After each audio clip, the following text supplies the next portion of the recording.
The story begins with the main character, Han Daesung, and his friend walking together on the day before their high school graduation ceremony.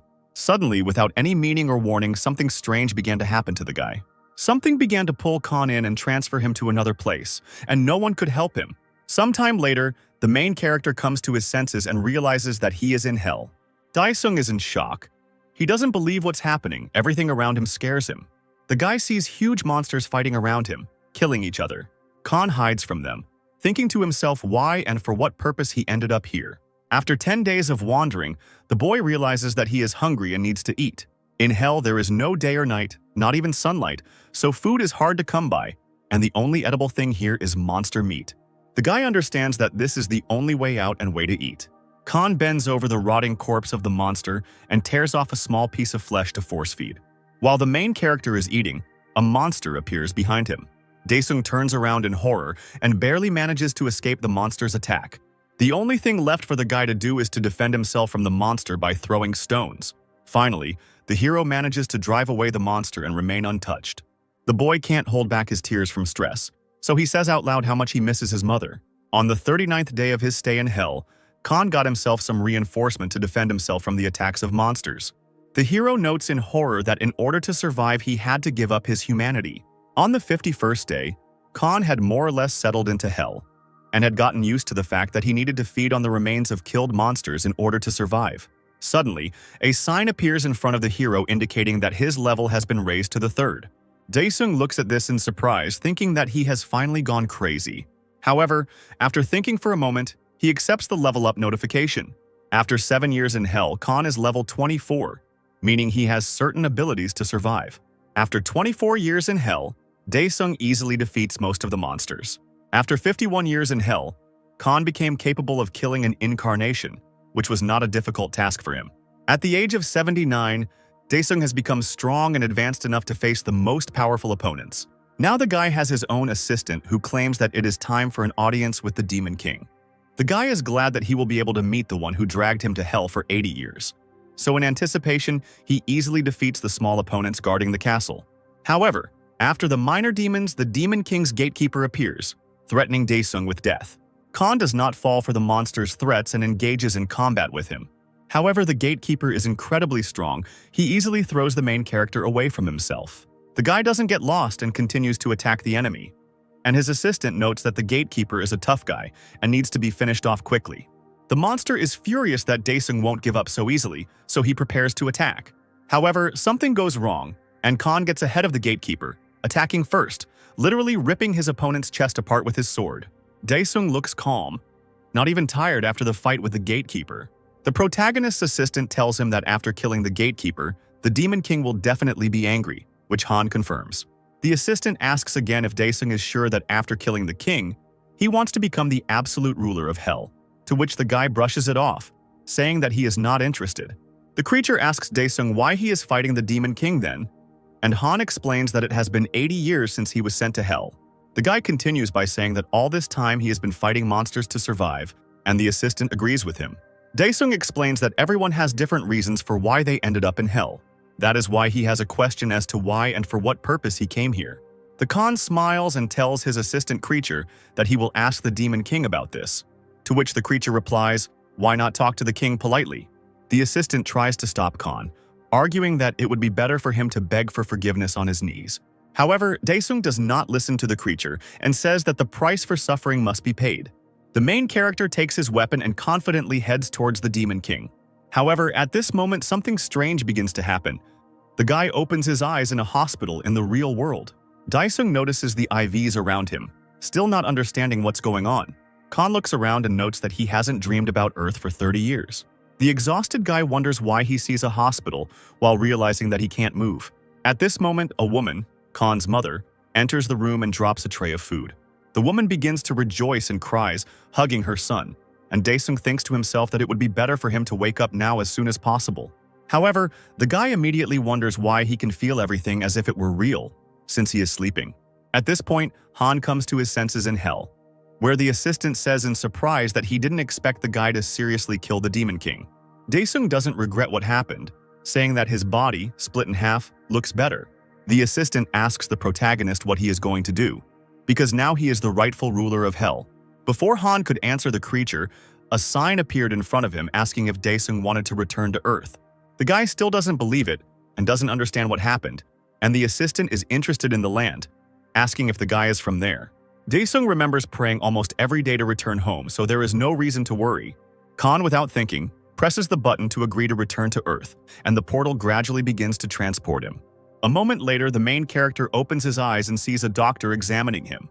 The man moves away from Daesung and towards his mother and explains that due to his son being in a vegetative state for so long, it may be difficult for him to move at first, but that he will get better as he receives rehabilitation. The woman thanks the attending physician, to which he replies that everything happened thanks to her care for her son. At this point, Khan starts screaming loudly, and the doctors and the boy's mother nearby do not understand what is happening.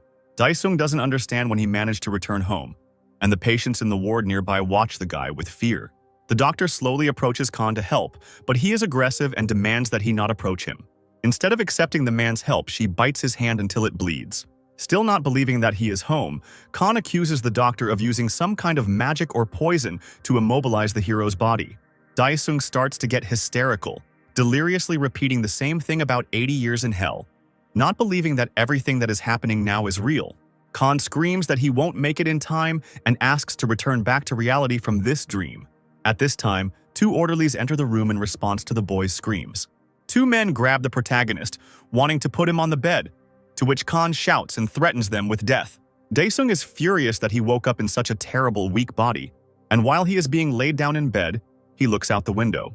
At this time, something strange happens outside. A bright portal appears in the sky. The portal grows and spreads over the city, and the main character wonders where the wormhole came from. Meanwhile, the orderlies manage to put the guy in bed, but he starts to break free again, screaming that they won't live after what they did to him. The nurse injects a sedative through the boy's neck to help him come to his senses. Before passing out, Daesung repeats that he will get rid of everyone present, while those around him silently watch him. Sometime later, breaking news starts playing on the TV in Khan's room. The host announces that a gate has opened in Seoul, but fortunately, hunters have already been dispatched to the scene to clear the area. One of the hunters is contacted on the air, demanding a situation report, and he replies that the mission is in the final stages of suppression. The hunter is asked how much more time it will take to complete the mission. The man thinks and replies that it could take about an hour. The leader in charge of the hunters demands that he be contacted immediately after the mission is completed, and he will take care of the rest himself.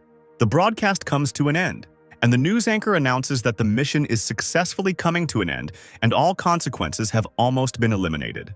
By this time, Khan had already woken up and managed to listen to part of the broadcast, surprised that the hunters were operating in a wormhole. At this time, the very head of the hunters, a young man in a suit, enters his room and joyfully greets Khan. The main character looks at the man who entered and does not understand who is in front of him. The leader smiles and asks if Daesung doesn't recognize him. The guy looks closely at the leader and asks if it is really Chang Ho. The young man is glad that Daesung recognized him and asks about Han's well-being. The protagonist gets up a little from his bed and replies that he feels fine, and Ho replies that Han has finally woken up 10 years after his sudden fall. Daesung focuses on the time spent in a vegetative state. The protagonist recalls that fateful day 10 years ago when he and Ho were returning home. Chang Ho explains that Han was full of energy, but then suddenly collapsed. Since then, the hero lay in a hospital bed in a coma for 10 years. The guy thinks that, according to his calculations, he spent 80 years in hell. However, it turns out that in real life, only 10 years have passed. Han is happy out loud, but Ho doesn't understand what he's talking about, to which the main character waves it off and asks his friend not to worry about too much. Daesung thinks about his mother, who was worried about him all this time, so she had to get 2 jobs at once. Ho smiles and tells his friend not to worry about anything, because the most important thing for him now is to recover, and there is no need to transfuse Han with work, since Chan has already taken care of everything. Sometime later, the main character's mother helps him in a wheelchair for the sick, and they walk together. However, Khan is not at all in the mood for walks. He thinks that now he has to take responsibility for himself and his family. However, at the moment, the guy can do little, because his body does not obey him, and he is very weak. Daesung angrily notes that he could become a heavy burden on the family now, because in reality there is no less cruelty than in hell. Suddenly, 2 adult men appear in front of Daesung and his mother and greet the woman upon seeing her. The guy looks at the man and feels that they are dangerous and becomes wary. One of the men, in a black suit, asks Khan's mother why she didn't answer the calls and whether she was not going to return the money, while the second, in a gray suit, is surprised that the woman thought she could get rid of them so easily. The woman looks at the man with fear and apologizes, saying that she will definitely give the money back next month. However, the man in the black suit does not listen to her and reminds her that she constantly says the same thing. Khan's mother carefully takes the man's hand and assures him that this time she will definitely give everything back. Feeling the woman's hand, the man abruptly throws it off, shouting how dare she touch him. Han Dae-sung, who had been watching this whole time, looks angrily at the man who was treating his mother so badly. The villain in the black suit reproaches the woman, saying that money that is borrowed must be returned, and threatens Khan's mother, asking if she really thinks that they will treat her well this time. The woman starts crying and asks him not to sort this out in front of her son, and swears that she will return the money next month. However, these words do not affect the man in the black suit, and he rolls up his sleeves, angry at her. The man hits the main character's mother, saying out loud that perhaps this will help her listen to him. Khan, who is powerless to do anything, becomes even more angry and helplessly watches his mother being beaten, so he calls the men names. Two villains look at the guy, talking about him among themselves. Dae-sung curses men and continues to call them names. The hero's mother turns around in horror and asks her son to stop talking about men like that. A man in a black suit grabs a guy by the chest and lifts him up, threatening him. Dae-sung's mother looks at this in horror and asks her son to apologize. The woman continues to ask the man to let her son go because he is just a patient and has nothing to do with it. The man looks at the woman and says that all the large sums of money went specifically to his treatment. However, Khan does not seem scared and continues to call the villains names, asking what they are going to do next. The man looks at the guy and says that he is a cheeky fellow who seems to have problems with his head since he keeps asking for trouble. The man in the black suit smirks and threatens Khan, calling him names. The man throws the boy down roughly and yells at him, saying that Khan is now completely helpless. He continues to beat the guy roughly, saying that he deserved it. The man mockingly demands that Khan call him names again, but the hero can do nothing but defend himself from the powerful kicks. The guy deeply regrets that he can't do anything because of his weak body. The mother watches in horror as her son suffers and begs Tae-sung, the man in the black suit, to stop. However, the villain does not hear her and continues to brutally beat Dae-sung. Khan endures, but thinks to himself that if they were in hell now, everything would turn out completely differently. Suddenly, a sign appears before the guy's eyes, just like in hell, offering to start a divine quest. Khan is surprised, looks at this sign and thinks about the choice that suddenly appeared. Of course, Khan accepts the quest and suddenly, everything around him changes and he doesn't understand what's happening. The guy sees that everything around him, except him, has frozen, as if time has stopped. The hero assumes that this happened because he took part in the quest. After studying the test details board, Dae-sung considers the quest's reward of restoration, assuming that his body will be restored to its previous state. In front of him, Khan sees a red mark, the goal he needs to reach. At first, Khan looks at the suddenly appeared test with disbelief. However, then he realizes that for the sake of his previous body shape, he is ready to do anything. Barely. But the hero begins to crawl towards the mark, feeling that this is very difficult for him, unlike life in hell. Looking at the sign, the guy sees that there is very little time left, so he tries to think rationally in order to complete the quest. Dae-sung rereads the challenge and realizes that he can complete the challenge in many different ways, and he doesn't have to get to the point on his own 2 feet. Khan reproaches himself for having thought of this only now, when there is so little time left until the end of the quest. However, he does not give up and gets to his stroller, which will help him get to the point faster. Somehow the boy manages to sit in the wheelchair, although it is still difficult for him. There are only 10 seconds left until the end of the test, but Khan does not give up and reaches the checkpoint. After completing the test, a bottle of medicine appears in front of the guy. Relaxed, Dae-sung drinks the contents of the bottle. Immediately after this, Khan feels a surge of strength. He feels how the pain in his whole body has gone away and his strength has returned. It is at this point that the test ends and people return to reality, so the hero's mother and the 2 men look around in search of Khan. Tae-sung looks around, wondering where Dae-sung went.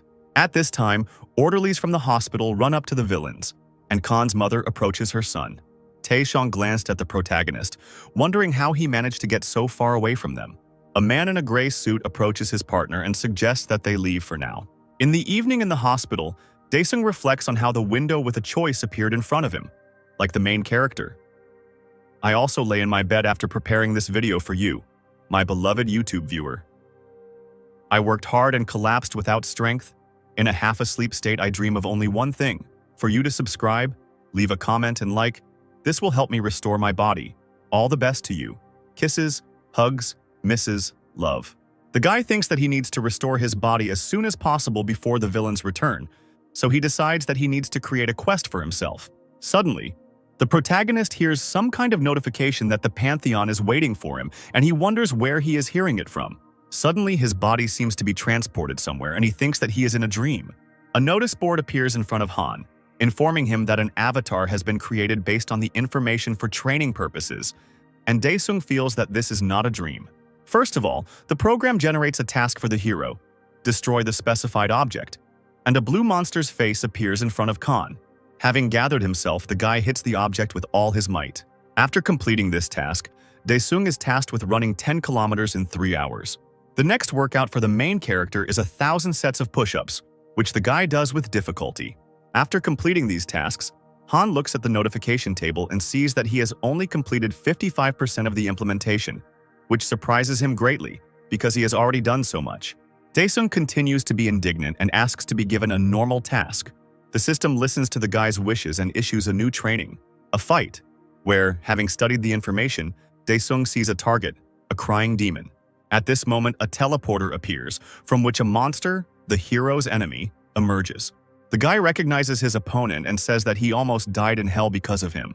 The monster attacks Daesung and he begins to defend himself, noting that at this rate Han will be killed. Therefore, having gathered himself, the hero jumps out to meet the enemy, swinging his arm to strike. However, the monster easily counterattacks the guy, knocking him into the ground. However, Khan does not despair and is going to attack again, considering it humiliating that he is losing. The opponents continue to attack each other, when suddenly the monster manages to grab the guy. At first, the hero looks confused, but then he remembers how he dealt with the enemy in hell and got rid of him. At this moment, the monster's paw holding Daesung breaks in half and the boy is freed from its grip. While the enemy is recovering from the pain, Khan happily says that he completely forgot about the sword that can summon here. The monster comes to its senses and prepares to attack the guy again, but Daesung is ready for it. With the weapon, Daesung easily cuts the enemy into pieces, and after that a sign appears notifying about the end of the mission. In the morning in the hospital, the main character's mother wakes up from someone opening the window, but sees her healthy son. Sometime later, the boy is examined in the hospital. The mother asks the attending physician if it is possible for her son to recover so quickly. The woman still does not believe what is happening, that her son was able to recover in 15 days. The attending physician replies that he cannot say anything for sure, since from a medical point of view, such a quick recovery is impossible. The woman begins to get nervous and stutter, wanting to ask the doctor her question. As a result, she asks the doctor if what she thinks happened to her son is what happened to her. The man hurries to reassure the hero's mother, saying that usually some peculiarities appear, so she should not worry. At this time, Khan brushes off another examination, to which the doctor explains that the guy's condition and case are surprising. The main character's mother looks at this picture with intensification, sincerely glad that her son is okay. Daesung is glad to himself that his body is normal, so he decides that he needs to return to his previous state as soon as possible. As he leaves the hospital, the boy turns around to wait for his mother and sees her saying goodbye to the hospital staff. The boy hears a nurse reassuring a woman who has been waiting for her son to wake up for 10 years. Seeing his mother's tears, Han thinks about how hard it must have been for her all this time, so now he understands that he will protect her. A little later, going to the toilet in the hospital, Daesung calls a teleport to the Pantheon, wanting to speed up the implementation. The system offers the guy to take a random test and asks him to choose the difficulty level. But the guy thinks to himself that he will finish this boringly as soon as possible. Once gathered, Khan selects the highest difficulty level, Hell, and an enemy begins to appear from the ashes. While waiting for him, Daesung stands quietly and is surprised at how much noise there is. However, looking at his current opponent, Daesung is surprised. He is shocked to see his own copy standing in front of him. His opponent looks strong and powerful. At first, Khan is not at a loss. Seeing his copy, he calmly calls his weapon and prepares to deal with the enemy. The fight begins. The opponents beat each other almost equally. The Khan from Hell continues to attack the protagonist, who notes that he is still weaker than his copy in his current state. The copy continues to attack, and Daesung smirks at how his own fake is superior to the original. However, the guy does not relax and does not lose heart, completely confident in his victory.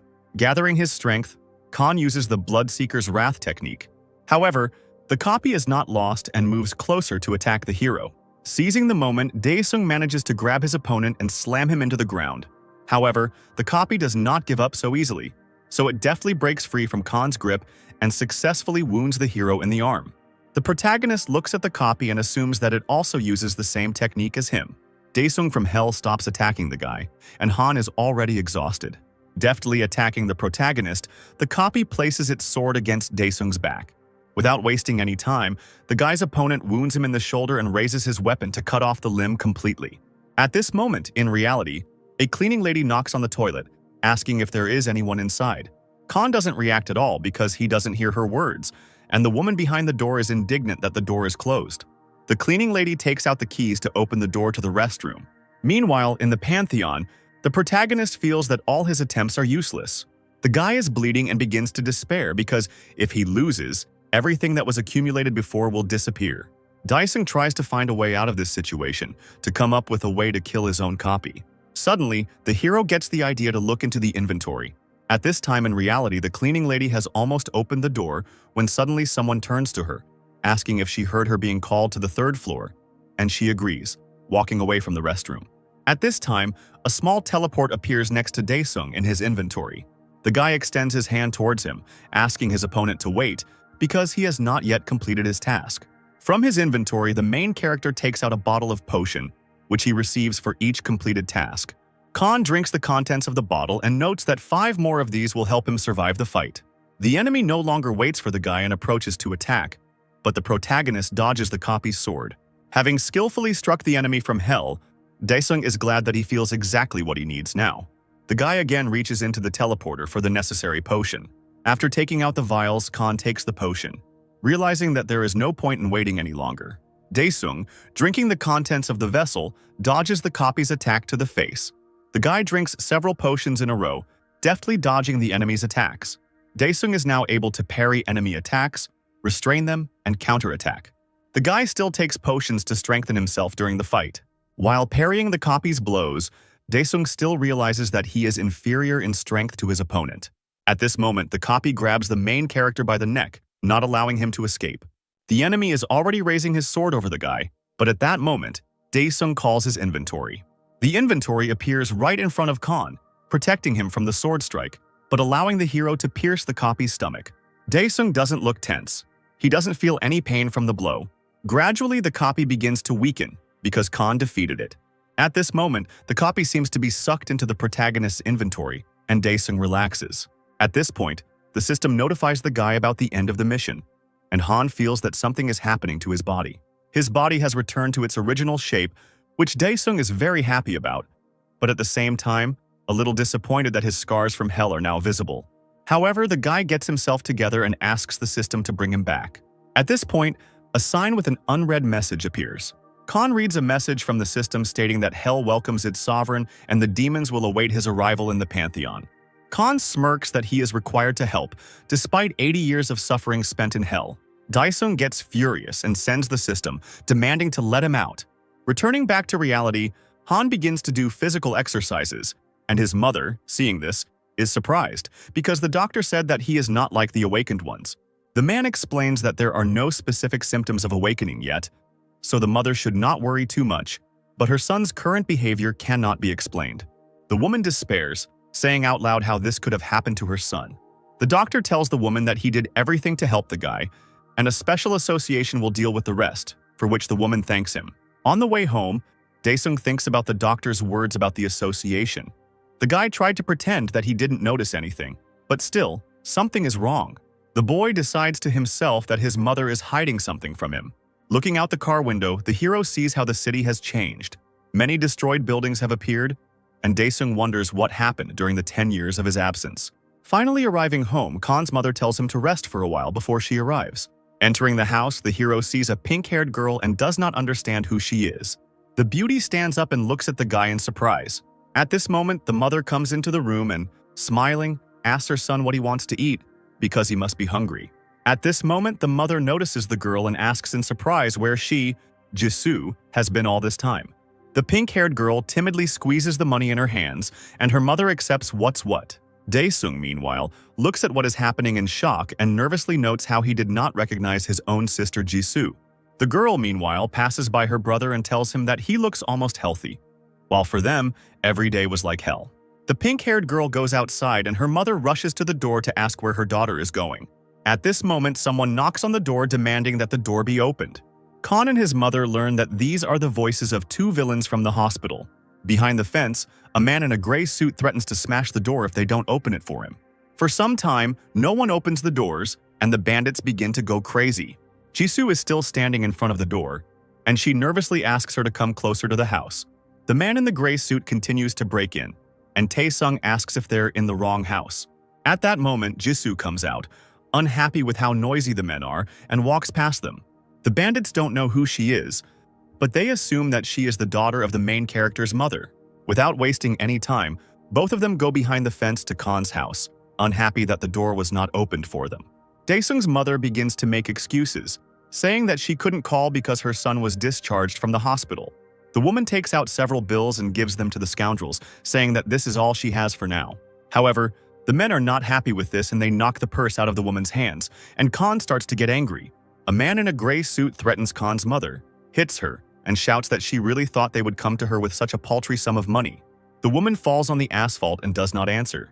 Daesung, seeing what was done to his mother, becomes even more angry, so he hits the villain in the suit.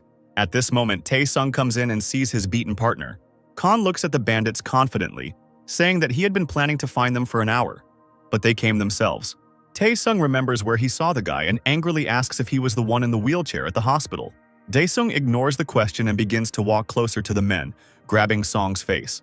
The guy swings his arm to strike, saying that in hell he returned everything to those who hit him. The guy continues to beat Taesung. Despite the fact that the man is already bleeding, the hero does not stop and continues to torture the bandit. Finally, Han lets go of Taesung, and the man sees a chair next to him that he can use against the guy. An angry Taesung grabs a chair and swings it to hit the protagonist.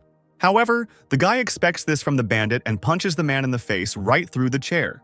The bandit falls from such a blow, and at this time his partner comes to his senses. The man in the gray suit takes out a knife and provokes Khan to come closer. Daesung comes closer to the villain and grabs the hand that holds the knife. Daesung asks if this is the hand the man hit his mother with, and without waiting for his answer, he stretches the bastard's hand unnaturally. Seeing that they made him their partner, Taesung angrily tells Han that he won't be able to live a normal life after this. Daesung is not affected by the man's words and calmly replies that there is only one way in such cases: murder. However, the hero is stopped by his mother, who shouts at her son to stop. The woman tells her son that this is not right, so the villains quickly run away and drive away in a car. Among themselves, the bandits discuss Khan, his physical condition, and the fact that he was recently in the hospital. Taesung is outraged that Han is acting like this after 10 years in a coma, but his partner is more concerned that they haven't received the money or even the receipt that the boss talked about. Taesung replies that the receipt and money are not important now. The main thing is to defeat Han. But at that moment, the bandit's car drives past Jisoo, and the man comes up with an idea. At that time, in the Khan family's house, the mother says that she sold the house and left a small shop to support her son in a good hospital. The woman hoped that Daesung would quickly come out of the coma. However, the money quickly flew away, and the woman, on the recommendation of a friend, received a loan in the financial sector. However, repaying the debt turned out to be difficult because not only the loan amount grew, but also the interest on it. Khan asks his mother if his sister is still in school. The woman replies that Jisoo dropped out the year before last, and last year her mother got hurt while working at a diner, so her sister helped. The woman adds that her daughter has also suffered because she works at a gas station during the day and goes to the store at night. Daesung is outraged that her mother stopped her sister from being expelled from school because Jisoo should get an education, but the woman says that she tried to stop her daughter, but it didn't work. The hero's mother adds that he has no relatives, and perhaps something happened months earlier. Daesung is angry that his family had to go through this, so he says out loud that they should have left him. The woman tells her son to stop talking like that because they are family. Suddenly, at that moment, the phone starts ringing. The boy's mother looks at who is calling and says that it is those two scoundrels, to which Khan asks to give him the phone. Daesung begins to talk to the bandits, and they give him information about his sister, whom they have taken hostage. The men caught Jisoo and put her in their car, and threatened Han over the phone that he had attacked the wrong people. Taesung says that the main character has one day to get 100 million and contact him and asks him to be without tricks, because Han's sister is with them. After ending the call, Han looks angry and focused, so his mother asks what happened. The guy doesn't say what's wrong and is about to leave, but his mother wants to stop him. The woman asks her son not to leave if it is something dangerous because anything can happen. If her son goes to prison or somewhere else, she won't be able to live. The guy understands to himself that he won't be able to kill the villains because, after all, he's not in hell. The boy doesn't say anything to his mother yet, but he gets a notification and stops to read it. The main character turns to his mother and asks her not to worry and that nothing will happen to him. Having gone to a secluded place, the guy begins to study the information from the table, which provided a list of skills. After thinking carefully, Han Dae-sung chooses a specific skill for himself. At this time, the bandit brings Jisoo to his hideout, and the man in the gray suit hopes that Han will not come here.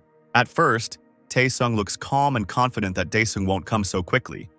But as he enters the elevator, strange glare appears everywhere, surprising the man. At this moment, something appears in Tae-sung's polygons, and he gets scared.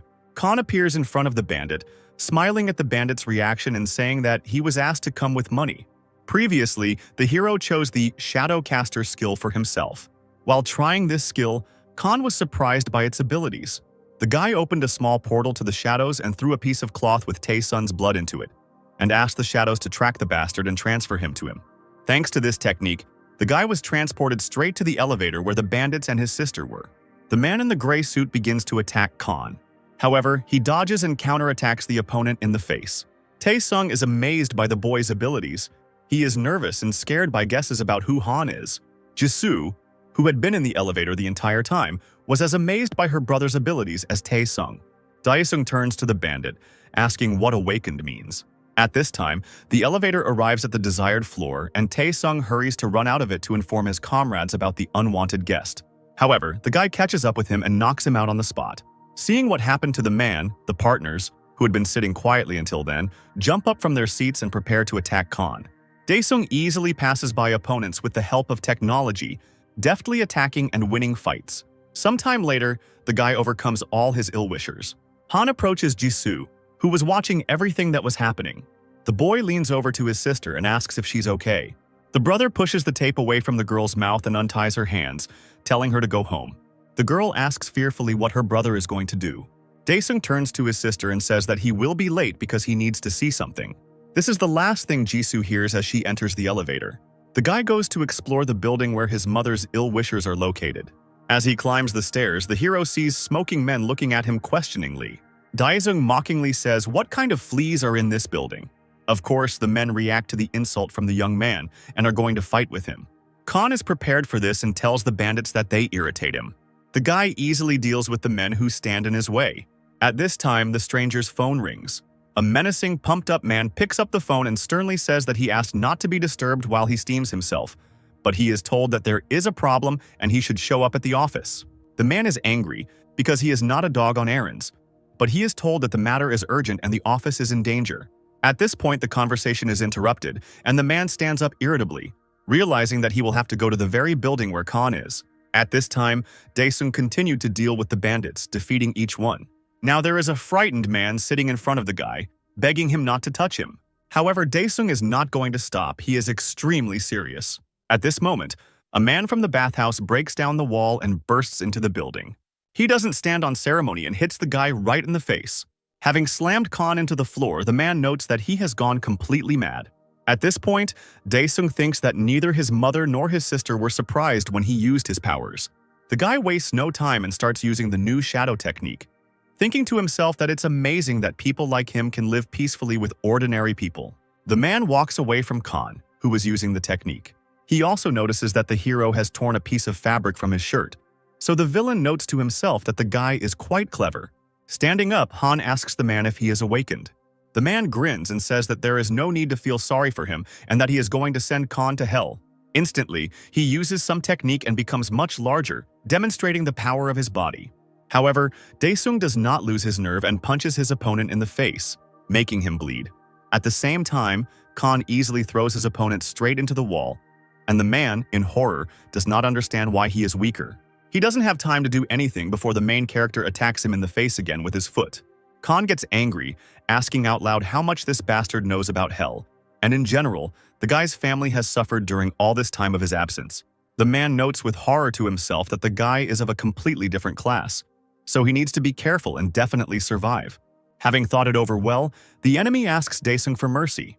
The man says he is ready to give all his money just to survive. The Khan becomes interested in the villain's offer of money and asks where it is. The enemy points out to the guy that they are in the safe in the office. Khan mockingly says that he will accept the offer since the man himself says so, and turns to go to the safe. As soon as the guy moves away, the man immediately runs away. Entering the office, Khan tells the man sitting there to leave. Otherwise, he will kill him too. At this time, the man who was beaten by Khan gets into his car, cursing the protagonist, saying that he will kill him and his family. But at that moment, right behind him, in the back seat, Daesung appears, accusing the scoundrel of not telling him the code to the safe. Naturally, the man is surprised and scared that Khan found him. He asks the guy how he found him, but the hero doesn't answer his question, and we can't use our shadow technique.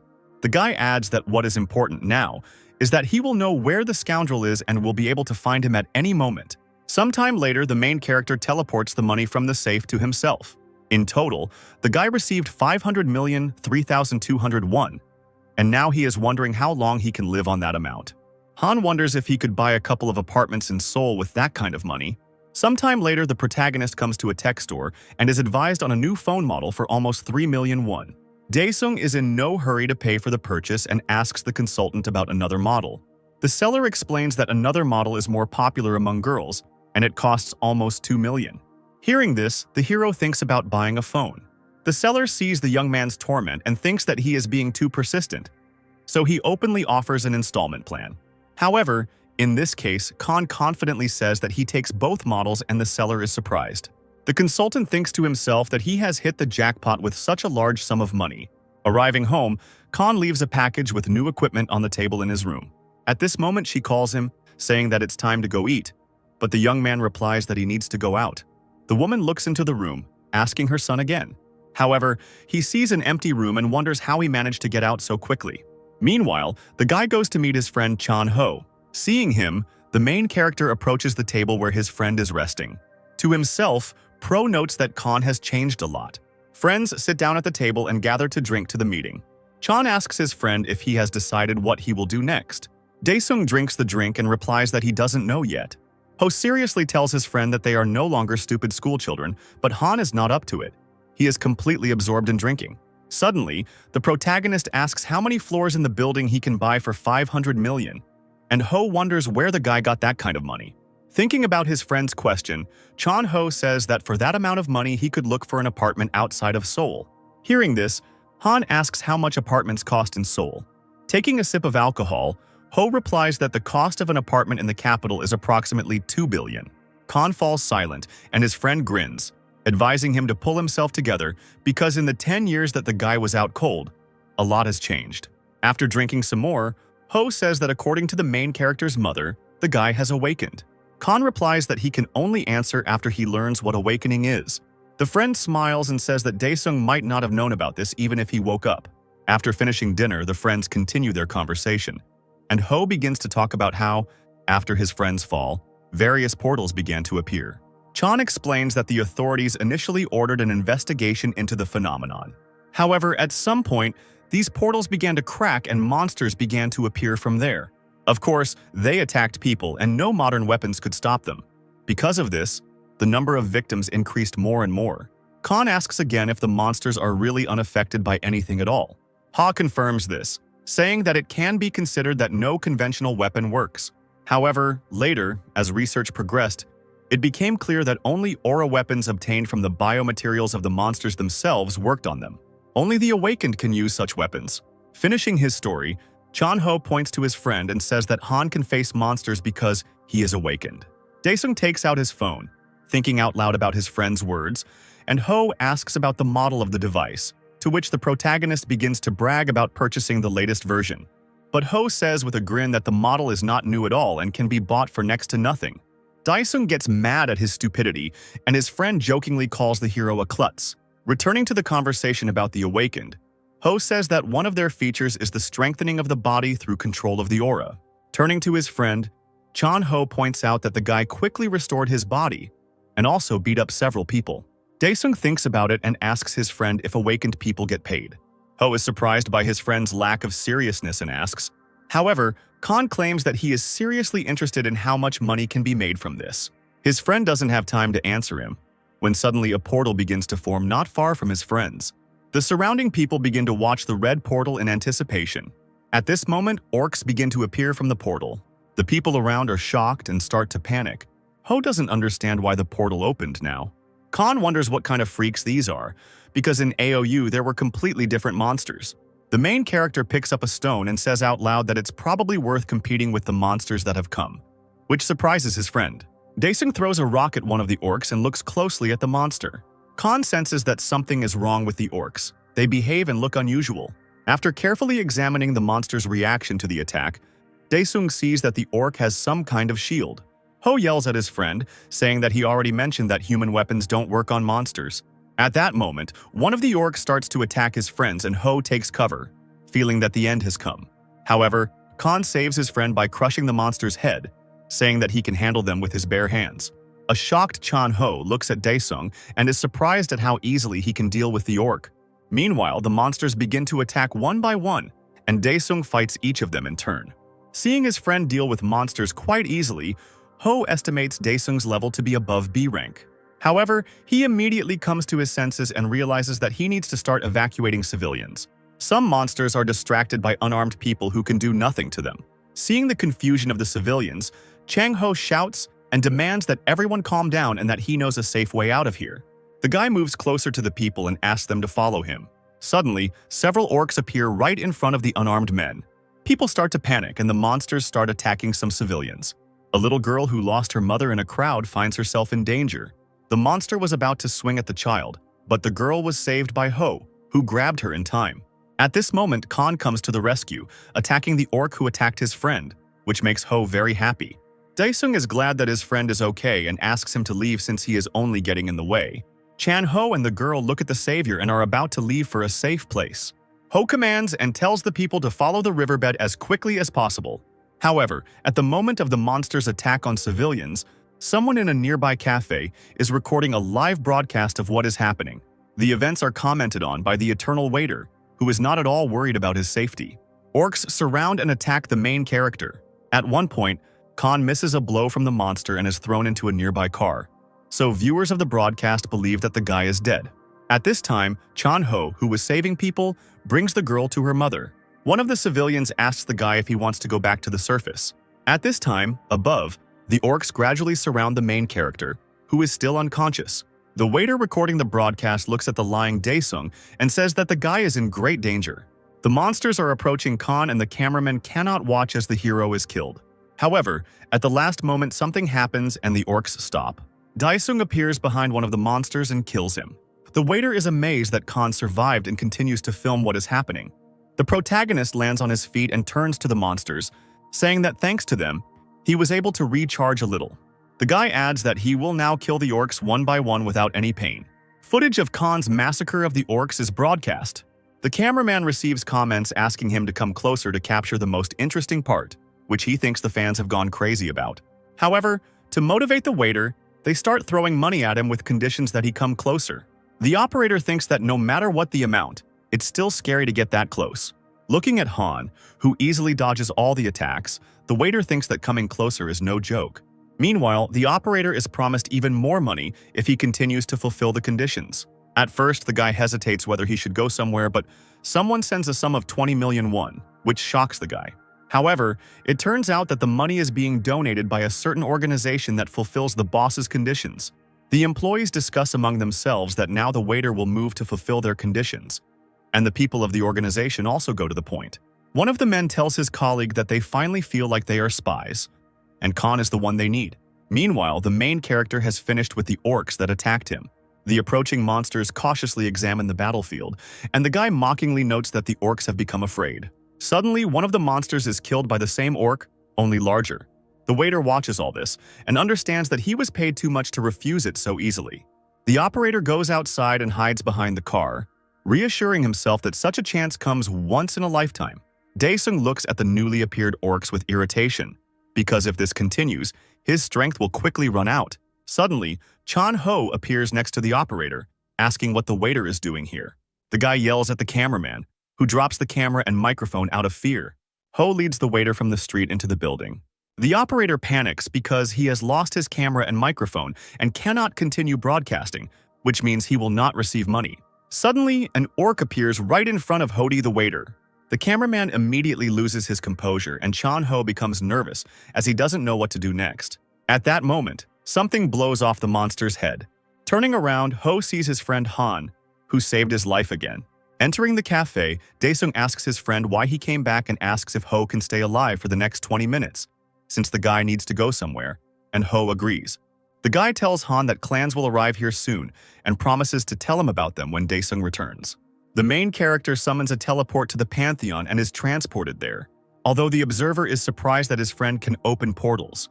After moving to the Pantheon, Daesung loudly complains about being tired from the past battle with the orcs.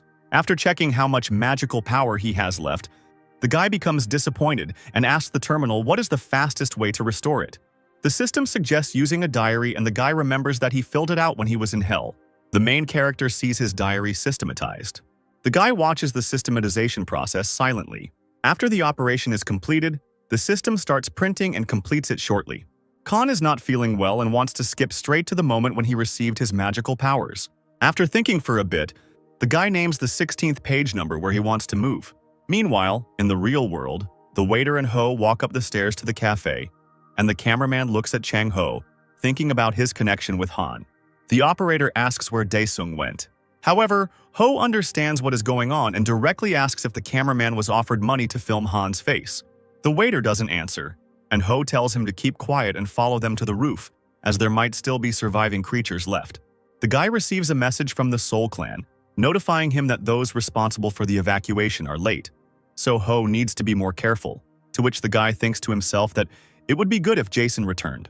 Meanwhile, in the Pantheon, the protagonist has moved to page 16 of his diary, and now feels how everything around has become quiet. At this moment, a huge something appears behind the hero, indicating that an unidentified object has appeared that needs to be destroyed. The creature directs a laser beam at the hero, which must be dodged. The guy successfully avoids the attacks and the monster calms down for a while. Then, the creature and Han begin to fight, and Daesung decides that he needs to finish off the enemy as soon as possible. The protagonist strikes straight into the creature's eye. The monster loses its balance but does not break, and attacks the guy with its limbs. Khan gets angry and tries to get to the monster's head. Soon the boy hits the creature's body so hard that it begins to disintegrate. Pleased with his work, Daesung confidently demands that the training continue. However, something starts to go wrong and the hero sees changes in the battle. Meanwhile, Ho and the waiter play until they reach the roof and carefully go outside. They see the disfigured corpses of people in front of them. However, they hear that one person is still alive and decide to approach him. Ho gently touches the wounded man and asks how he is. The man barely manages to tell the heroes to run away from here. Ho and the operator sense the presence of an alien, an orc, behind them. The waiter is scared but tells Ho to grab the wounded man and leave, but the guy disagrees with him and tells him to be ready to run on his command. Waiter Tole turns to the side. Kula had been looking at Chan Ho before and sees a huge orc. The guy sees how scared the operator is, but nevertheless tells him to get ready to run on command. Right there, the monster senses living people and prepares to attack. Meanwhile, Daesung observes something strange happening to the monster. A huge red sphere has formed in its place. The guy doesn't understand what it is. The sphere rises up and says that the rebirth has begun. The timer starts and the creature's body gradually begins to recover. Khan can't allow this, so he runs straight to the sphere and punches it. Having climbed onto it, the guy intends to completely reset the timer and finish off the monster. The hero begins to hit the sphere again and again, while the system notifies about the restoration of the creature by 55%. Soon, Daesung manages to completely destroy the sphere.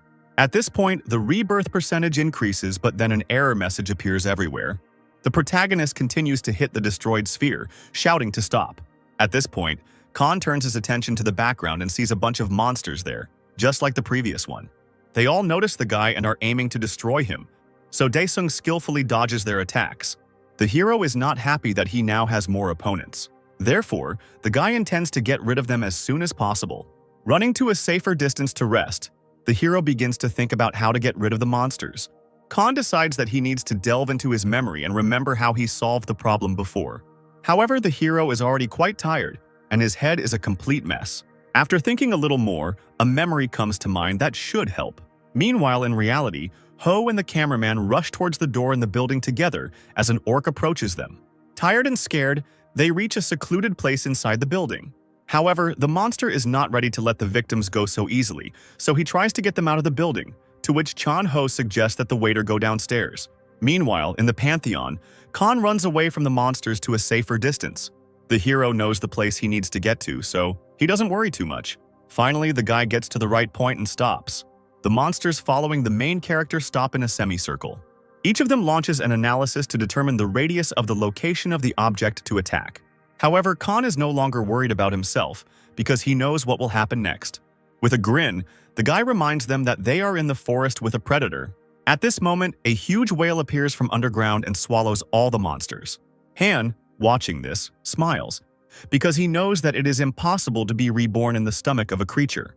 At this point, the system notifies the guy that the task is completed and his physical abilities are being overloaded. After this, the main character begins to feel a little stronger than before. Moreover, for successfully completing the mission, Daesung receives a dagger. Having received the weapon, Khan examines it and says that for now, the dagger will do. After making sure that the guy has accomplished everything he wanted in the Pantheon, he decides that it is time to return. In the real world, a news broadcast begins, where the hosts discuss the newly opened portal and believe that the problem with what happened is that it is happening in the area where the hunting association is managed. The professor on air says that it is their fault because it is the job of the hunters to protect civilians, and how can they be trusted after this? The presenters say that the portals open periodically, which means that you need to be on guard any day. This broadcast is watched by people driving to the scene of the incident. The guy listening to the news starts to get angry and says that hunters can't get paid as much as clan members. The young man continues to be indignant, saying that they are not clairvoyants to catch him, since even with special equipment no one can find him. The guy's boss tells him to stop fidgeting, because the boss, as a manager, won't be fired even if they fail. Suddenly, the news broadcasts information about a suspicious hunter with injuries. At this time, inside the cafe where the two young men are hiding, the waiter asks if there is a way to get out of here, because it is creepy to be inside, knowing that there are corpses on the roof. Ho tells him that he is also scared, but they have no choice but to wait for rescuers.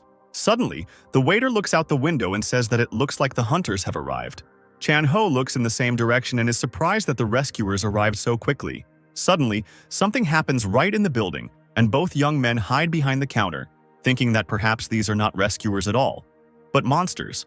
However, it is only the Khan, returning from the Pantheon, demanding to leave him, hungry. Ho is genuinely happy to finally see his friend return. The main character mockingly asks if he is too late. Chandu asks his friend how he got here so quickly. Instead of answering, the protagonist's stomach growls and Ho asks if his friend was hurt in the fight. Khan turns to the waiter and asks him to turn on the fire to fry some meat. The cameraman and Ho are surprised by this behavior of the main character. The young people are surprised that Khan is not at all embarrassed that he wants to have a snack in a dilapidated cafe, where a dead monster is lying. Daesung eats a piece of meat with the monster's blood on it without any disgust. Seeing this, Ho and the waiter barely restrain their gag reflex. At this moment, a military man enters the cafe and asks if everything is okay. The waiter is glad to see the hunters and thanks them sincerely. The soldier notes that Daesung is eating calmly in this situation.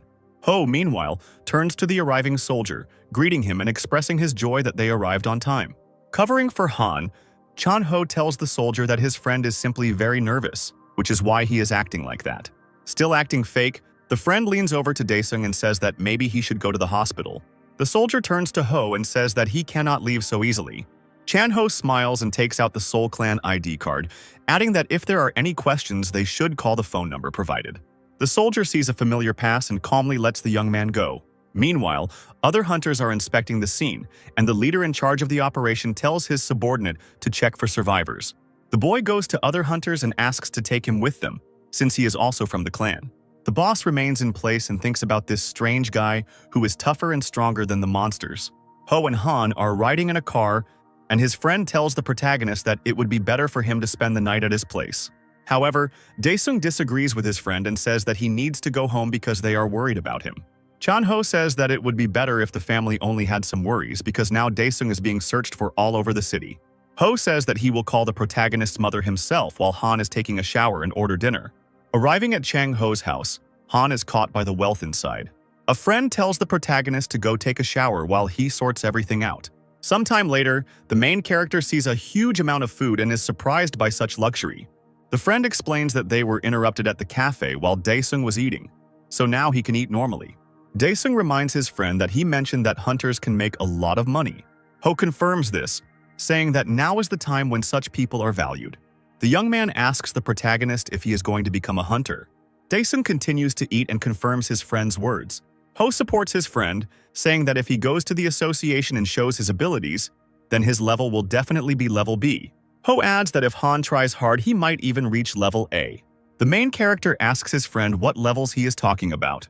Ho explains that it's like ranks, and if Daesung is at level B, he can join a big clan or become a member of an association, and the salary will be high.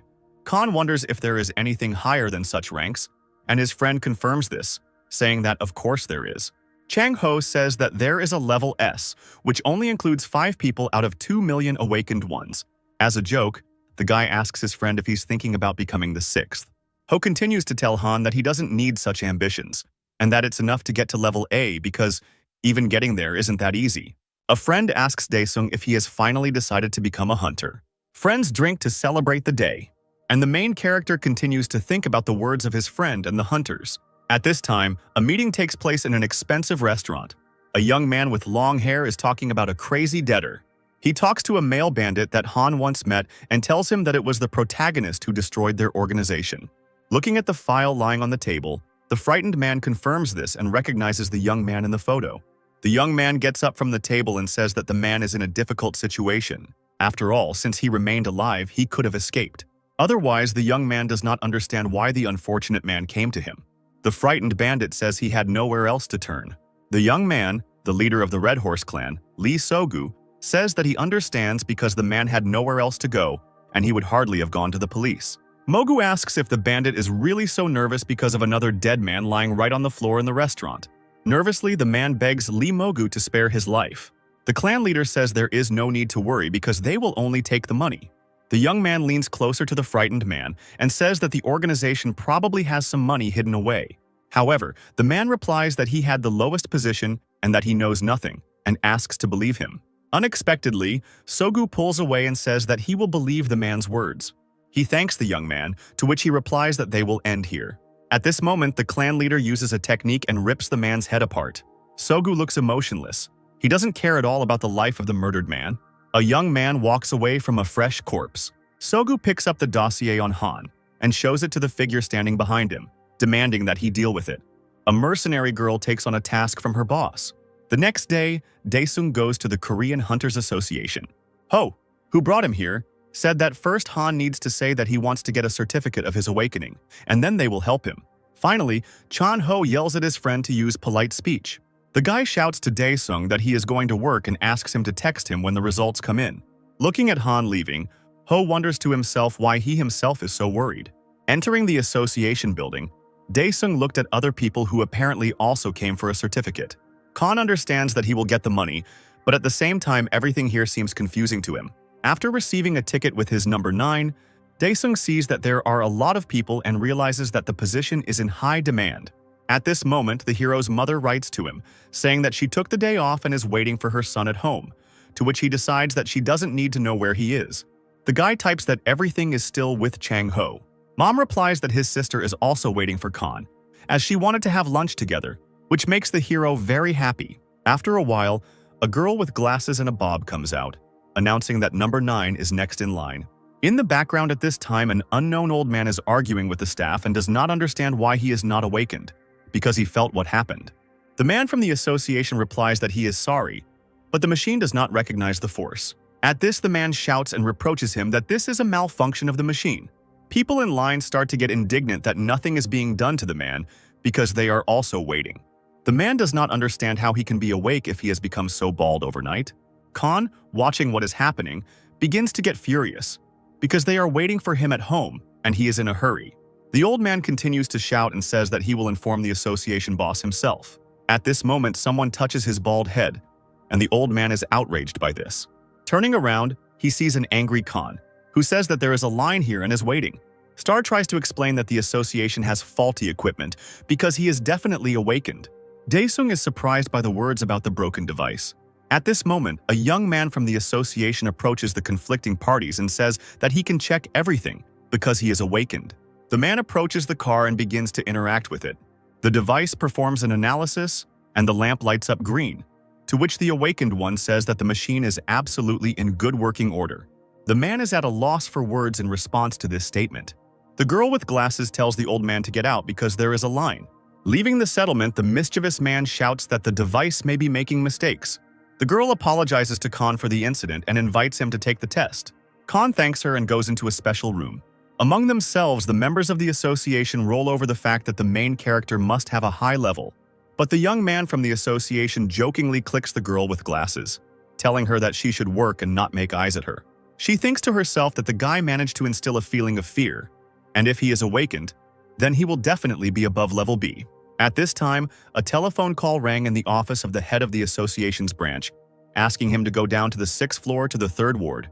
At first, the man does not understand why this is necessary, but he is convinced to go down. As he goes down, the branch manager wonders if someone of S level has really appeared. However, he quickly dismisses this thought, as it is practically impossible and most likely one of the subjects is simply being rebellious. People in line look at each other in surprise and talk among themselves about what is happening. The man descends and makes his way through the crowd closer to the ward. Looking inside, he sees that the part of the apparatus responsible for the color of the awakened one is destroyed. Shocked, the man asks what it is. Other association workers are at a loss for words to explain what happened. One of the workers approaches the manager and points at Khan. The man says that the main character just put his hand on the device and this happened. Earlier in the room, when Khan placed his hand on the device, it began to take on a strange hue. The surprised guy asked the workers if this was real. At first, Daesung is reassured that this could happen, but then the device starts to crack, which shouldn't happen. The guy himself doesn't understand what's going on because he's not doing anything serious. The room fills with smoke, and the workers realize that something strange is happening. One of the men asks Khan if he is okay. The guy is silent and looks at the device. After listening to the story, the branch manager asks that the problem was not a malfunction of the device. The man adds that 3 such devices could not have broken down at once. Listening to the dialogue between the people from the association, Daesung thinks that he only touched the car and hopes that they will not demand monetary compensation from him. So he asks out loud what he should do now. The leader begins to speak hesitantly to the hero. The man thinks to himself that if he continues testing the guy, all the other devices will break. Having thought about this, the leader turns to the guy again. The man says that this is the first time such a situation has happened. Therefore, he adds that the border guards must make the decision, and Khan asks who they are. The manager says that if the apparatus cannot decide, the judges conduct a licensing test.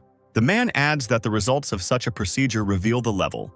The protagonist asks if such a test would be fair. Another guy from the association tells Khan that the evaluation is carried out according to the established criteria, so there is no need to worry. Daesung agrees since he has no other options. The members of the organization are sold with the departing Khan. The manager exhales and says that they cannot live in peace. Suddenly, a girl in glasses asks the manager if the crystal ball reacts to foreign energy, and the man confirms this.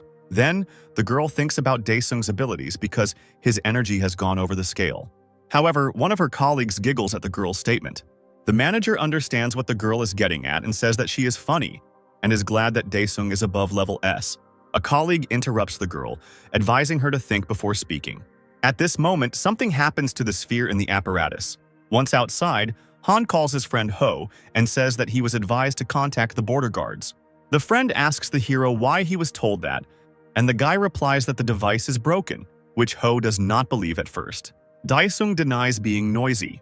Chan-ho still doesn't understand what really happened, but encourages his friend, saying that he is confident that his friend will pass the test successfully. The friends say goodbye and Ho advises Han to go home.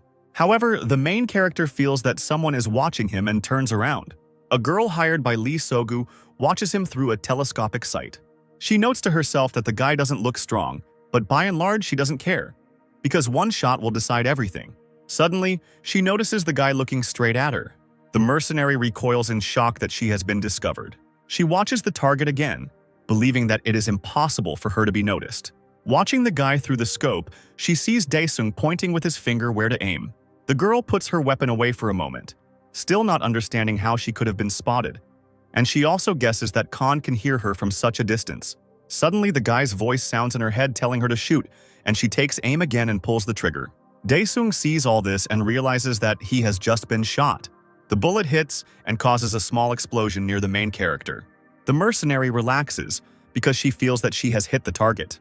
However, looking through the optical sight, she sees that Khan is alive and not even wounded. The aura bullet she fired bent, which surprised the girl. The mercenary starts to get nervous because she doesn't understand who Khan is, so she tells herself to get ready and run away from here. Throwing down her weapon, the girl runs away as quickly as possible. However, the main character's dagger immediately pierces her leg. Not expecting such an attack, the girl loses her balance and falls. An enraged Khan appears next to her. He says with a grin that it's a pity that she aimed so poorly. Although even so, she couldn't kill him. The girl is not going to give up so easily, so she takes out a gun. Taking aim at the guy, she asks him if he really got away even after the aura bullets. Asking where he came from, the hero calmly answers her that he is from hell and she does not believe him. The guy calmly repeats again that he returned from hell. The mercenary doesn't believe him and says he's talking nonsense, so she shoots him with a pistol. She screams death wishes at the guy, to which he begins to use the technique to defend himself. Having fired a whole magazine, the girl stops and thinks that Khan must have died. Suddenly, the guy appears right behind her. The hero summons a shadow technique to attack the girl. The mercenary is furious that she can't defeat the guy. Suddenly, Daesung appears right in front of her and slams her into the wall. The mercenary is immediately grabbed by Khan's shadows.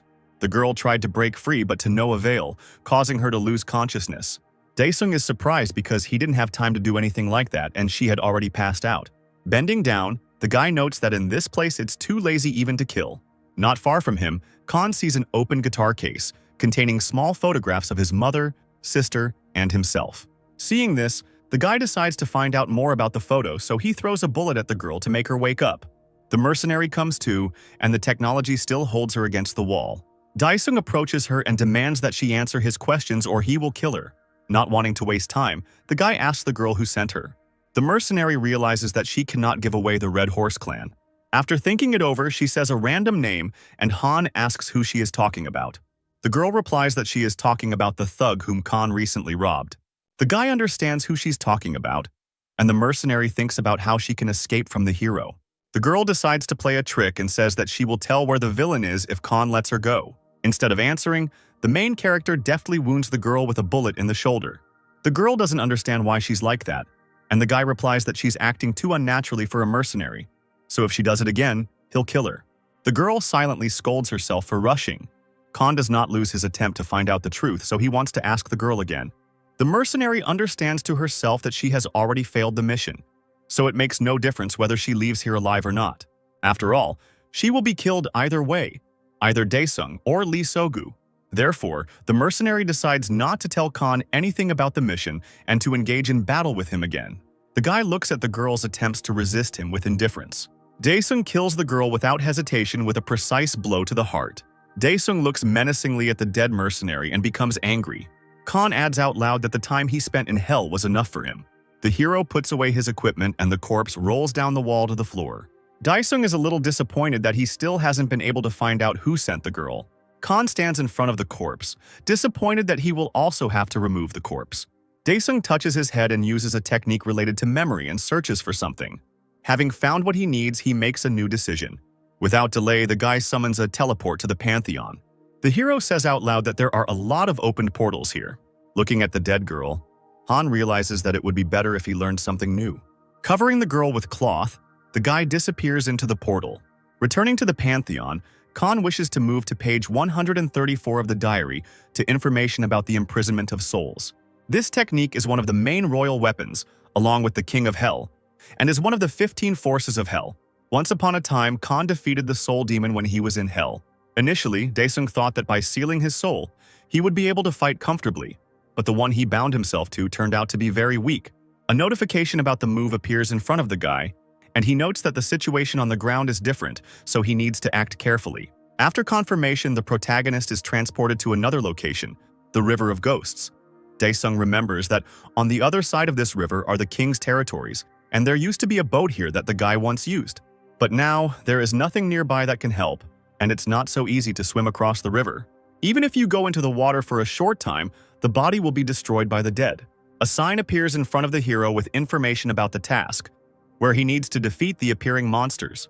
A moment later, flying creatures began to appear in front of Khan. The guy looks at the monsters and doesn't understand who they are. Spider-like monsters with wings approach Khan. They start attacking the guy with small bombs, but the hero successfully dodges them. Suddenly, Daesung gets the idea that perhaps he will be given a boat for killing these creatures. At this moment, huge spiders appear in front of the hero, much larger than those that were moments earlier. However, Daesung, using his dagger, kills the enemy without any problems. The creatures are still attacking the guy from afar with their poison. However, the hero is collected and uses the shield in time to hide from the monster's attacks. When the creatures stop attacking for a while, Daesung thinks that killing each spider one by one is too tedious. Therefore, he has no choice but to finish them all off at once, which the hero does successfully. Some creatures appear again and again attacking the guy. However, Daesung is fully focused on completing the mission quickly, so he deals with the creatures without delay. Using his dagger, Han easily kills multiple monitors at once. At the end, as if completing the task, the hero destroys the eye of one such spider. Then, a sign appears in front of Daesung, notifying him of the end of the mission and information about the reward. A new relic appears in front of the hero, protection for the character. The main character understands that he will still have to swim across the river himself. Using the armor, Daesung swims across the river.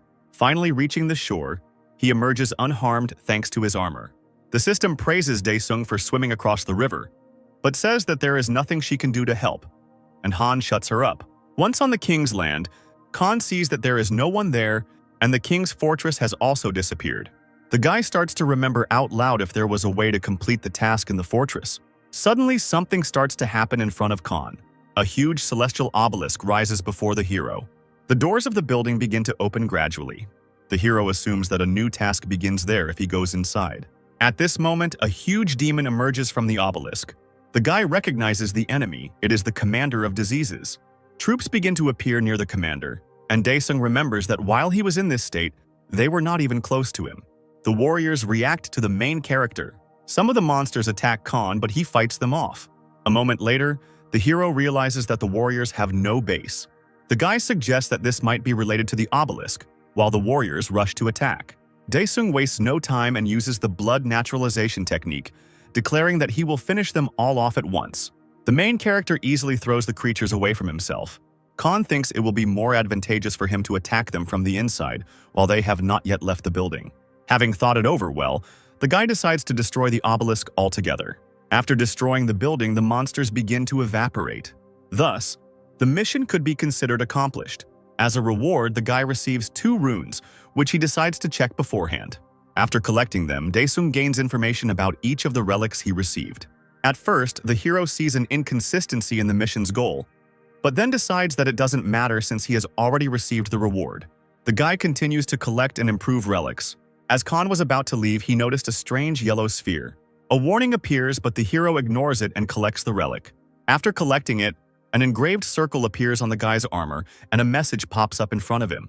After reading it, he does not attach any importance to the text and considers the message useless. Daesung summons a portal back to reality. Returning back to the real world, Han sees that the girl's corpse is no longer there. He is surprised, but does not look for the body. Sometime later, the boy returns home, where his sister is waiting for him, saying that the soup has already cooled down. Daesung apologizes to the girl for being late.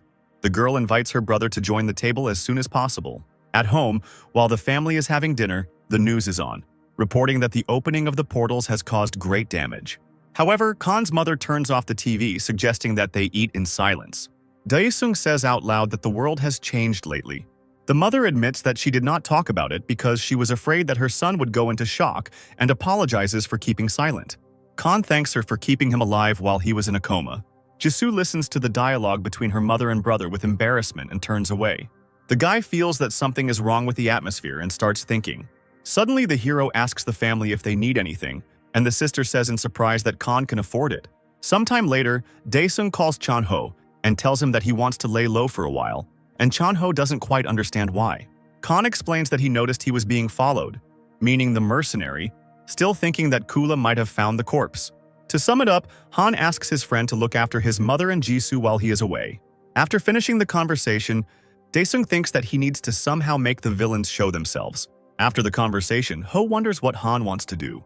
At this time, a mercenary reports to the leader of the Red Horse clan, saying that he removed the girl's corpse and fearing that their enemy is strong. I can rest easy knowing that Khan will show up for testing, so I'll have a chance to deal with him.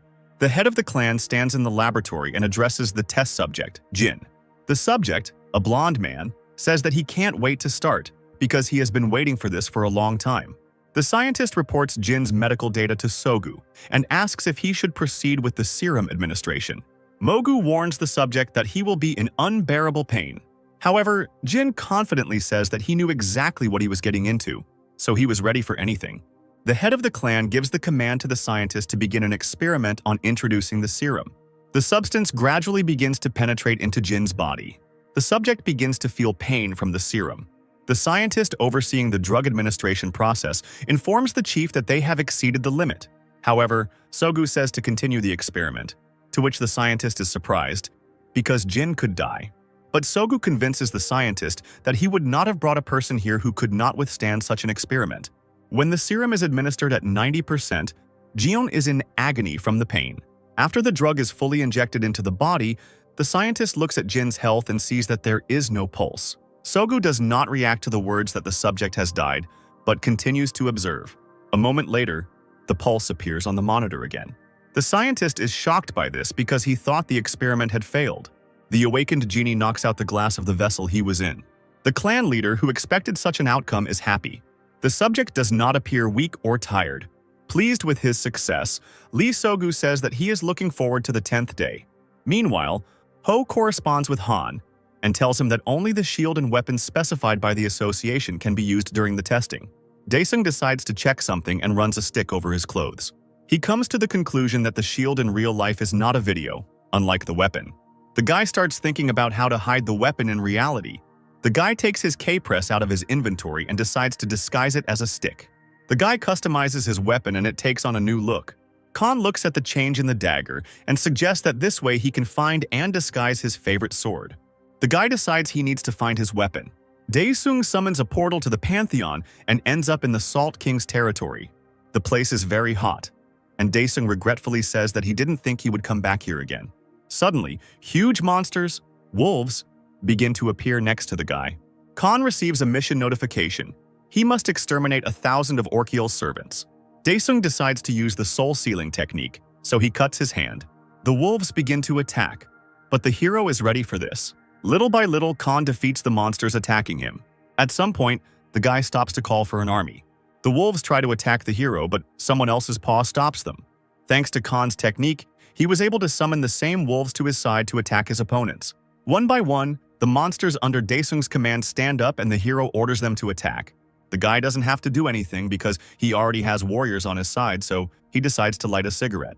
However, Han chokes on tobacco and does not understand how his friend Chan Ho smokes. Meanwhile, right in front of the hero, a wolf is cut down by his technique.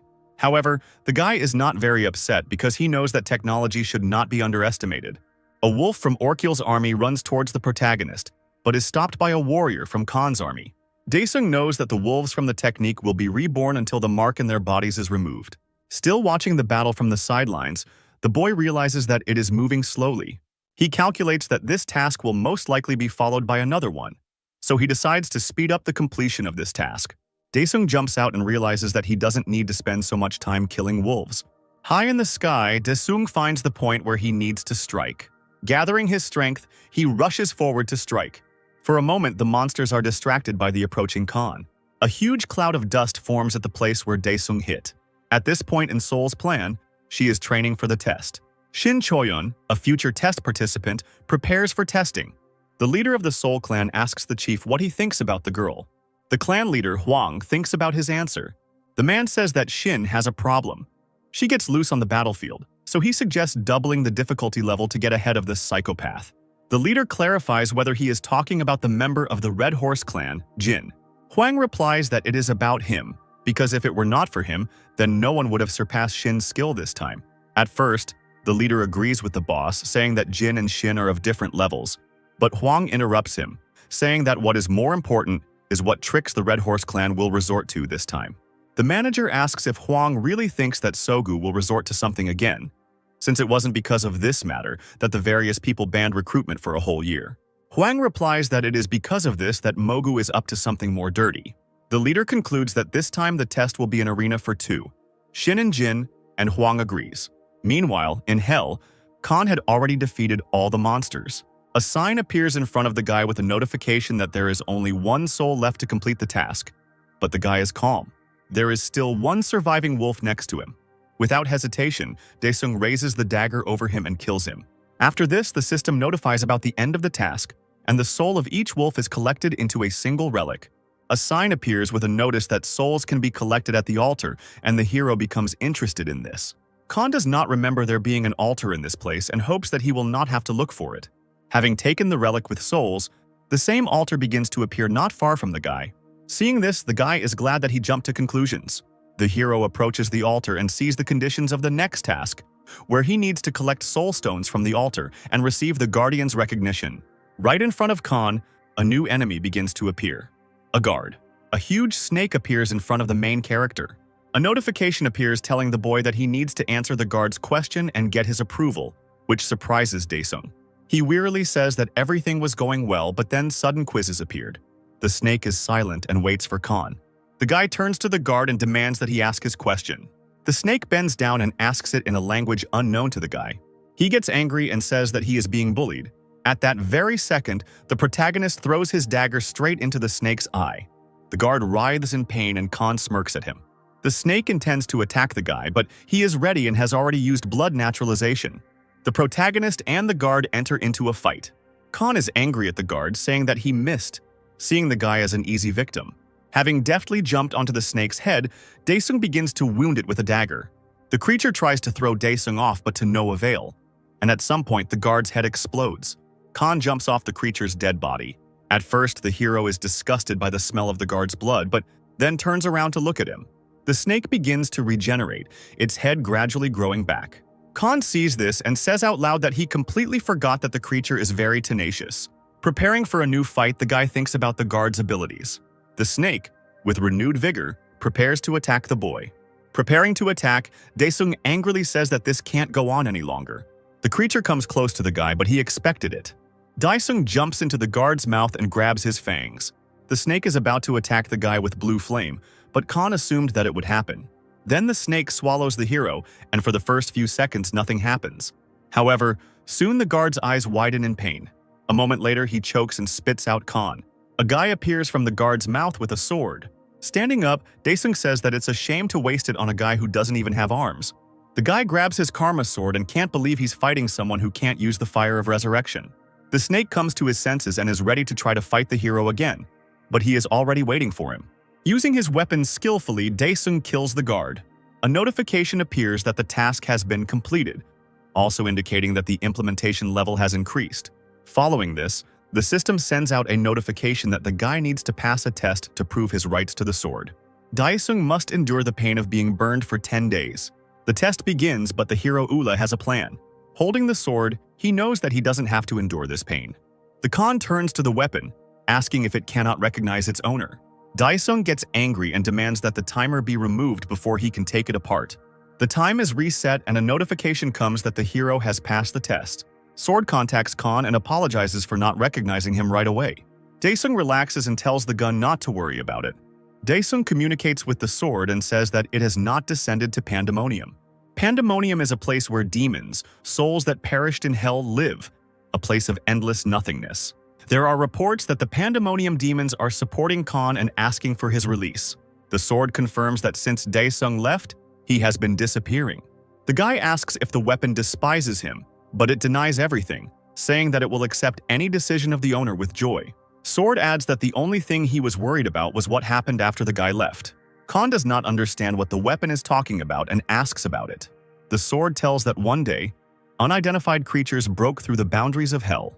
The weapon reports that due to Khan's absence, all the demons have lost their powers. The unknown sealed the time and space of hell, and they also cast all the demons into Pandemonium. Therefore, the weapon had no choice but to be swallowed by the snake, from there watching the suffering of the demons. The sword says that he was forced to lead a meaningless existence because his ego was hurt. But now, fortunately, Daesung freed him. The weapon asks its owner why he returned. The main character takes the sword and says that he needs help. The weapon apologizes that Han is in a situation where he needs his help, but Daesung ignores the sword's words and shows him one of the relics, asking what it is. The weapon says it doesn't know what it is, but adds that the relic is emitting strange energy. The sword says that the energy is similar to that emanating from unidentified beings. The weapon says that everything needs to be checked first, but Kan-ul reaches out to the relic. The guy collects the relic, saying that the system has never let him down, and he can check it later. The guy grabs the yellow sphere. A strange sign appears in front of him, which is similar to the one that appeared earlier, and a seal forms on the hero's hand, and Kan assumes that with its help he can enter somewhere. The system asks if Han wishes to go back, and Daesung hesitates, remembering that he was usually quick to return to reality. After thinking about the sword's words, the boy decides to return to the Pantheon. Meanwhile, in reality, in Ho's office, his colleagues discuss the video of the orc killing and ask if Chang-ho saw it.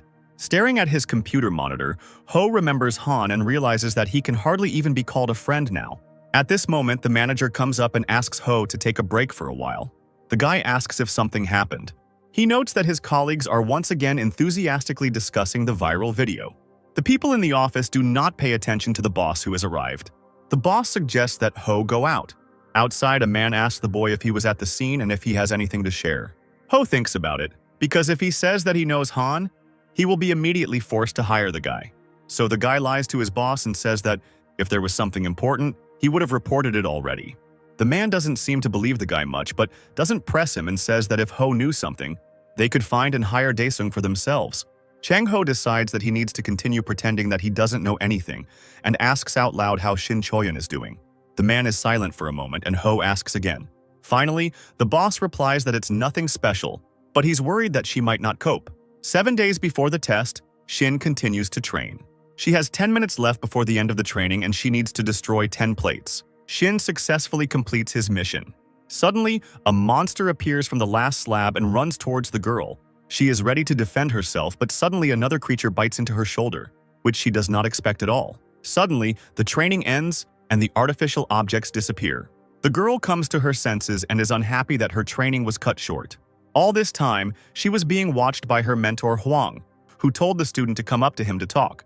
The girl is still unhappy that the man interrupted her workout like that, and he asks if she is overdoing it. The girl repeats the mentor's words about achieving the goal and asks if these are his words. Huang starts to justify himself by saying that he was talking about training. The girl replies that she doesn't overdo it because she knows her body. The man sarcastically replies that the girl really knows her body better than the system. Huang invites the girl to look at her statistics. The man shows a comparison of the emotional indicators of an ordinary person and hers. Huang adds that Shin is currently in a very tense and depressed state.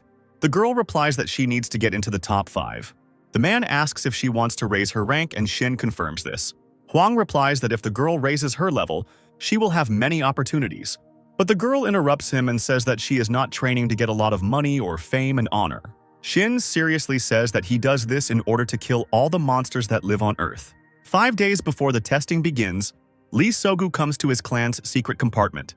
After entering the required combination, the leader enters a protected place. The man covers his face and says he didn't think it was possible to survive in such a place. While inspecting the premises, Sogu says that the equipment in the isolation ward needs to be changed, especially the ventilation system. Looking at the flashing lights, the man says that they too could do with being changed. Mogu turns to his test subject, who has been in a secret room all this time. Jin eats the animal carcass, initially ignoring Soga.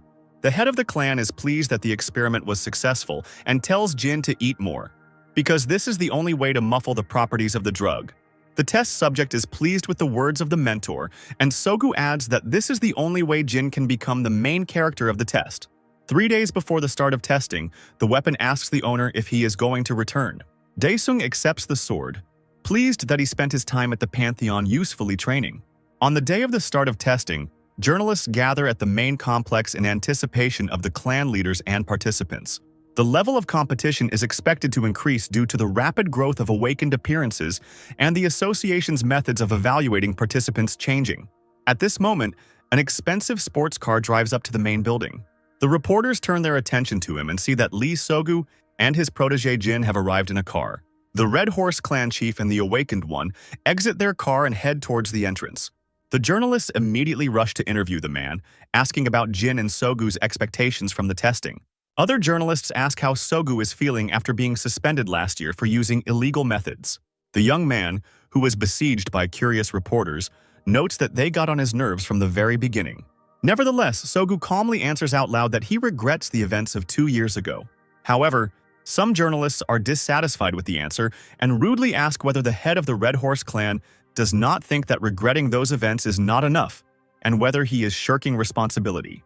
Ignoring the reproach, Sogu calmly replies that he promises that he will pass the test honestly this year, and leaves with his protege. Inside the building, Jin tells his mentor that he should have just ignored the reporter. Seeing how serious Sogu is, Jin quickly apologizes and says that he was just joking. The clan leader seriously tells his protege to be careful during the testing, because if everything comes out, they will find themselves in a difficult situation. Suddenly, Huang appears behind them and asks what predicament they are talking about. Sogu is scared at first, but then he takes control of himself and greets the man. The young man immediately asks Huang why he is dressed so secretly, to which he replies that it is all because of the journalists. Kolko Huang adds that he didn't want to stand in front of the cameras like some. At that moment, the man from the Soul Clan notices Jin standing behind him and reads his aura flow, which appears flawless, causing the man to praise Soga for his graceful concealment. The head of the Red Horse clan notices Huang's gaze and jokingly says that the testing hasn't even started yet, and the man is already tense. Huang quips back, saying that no one knows if Sogu has brought back another infected person who could harm the newcomers. Sogu replies that this won't happen again this year and leaves with Jin. The protege tells the mentor that Huang was looking at them strangely. Sogu says seriously that he understands that Huang has ruined his mood, but Jin made the wrong choice of enemy. The man shows with his gaze where to look. At this moment, Shin Chuin passes by Jin. The guy finds out which clan the girl is from and looks forward to fighting her. Sogu interrupts him, saying that what's important isn't the serum that enhanced the boy, but the fact that the Soul Clan member also trained. An inspired Jin replies that this makes him want to defeat them as soon as possible. Watching Sogu and Jin walk away, Huan wonders what Sogu is planning, but then hopes that it won't hurt Shin. Suddenly, Han Daesung appears nearby. The protagonist passes by Huang, striking him with his powerful aura. The man is so surprised that Shin, who comes up, has to bring him back to his senses. Huang tells the girl to be careful, and she doesn't understand what these exercises are for. Then the girl realizes and tells the mentor not to worry about the guy from the Red Horse clan, because she will be serious. However, the man interrupts her and says that it is not about Gina. Meanwhile, Han calls Chan Ho, and he apologizes that he won't be able to come because he's very busy at work. Ho wishes his friend luck and they end the call, with Daesung walking over to the equipment dispenser. After reading and following the instructions, the guy receives his clothes with number 104. Meanwhile, an annoying old man whom Han met in the association's mission comes into the testing room. The old man is glad that his numerous calls and letters were not in vain and that he was noticed. And in general, how dare they doubt his abilities? The man recalls how on the day of the test, in the association's assignment, Khan brazenly touched his head. Suddenly, someone grabs the old man by the head and turning around, the man sees Jin. The frightened old man thinks about whether he should leave the test. Meanwhile, Khan approaches the hall. The protagonist feels well and looks forward to the start of testing. Entering the hall, many participants are waiting for the start, including a disguised Shin.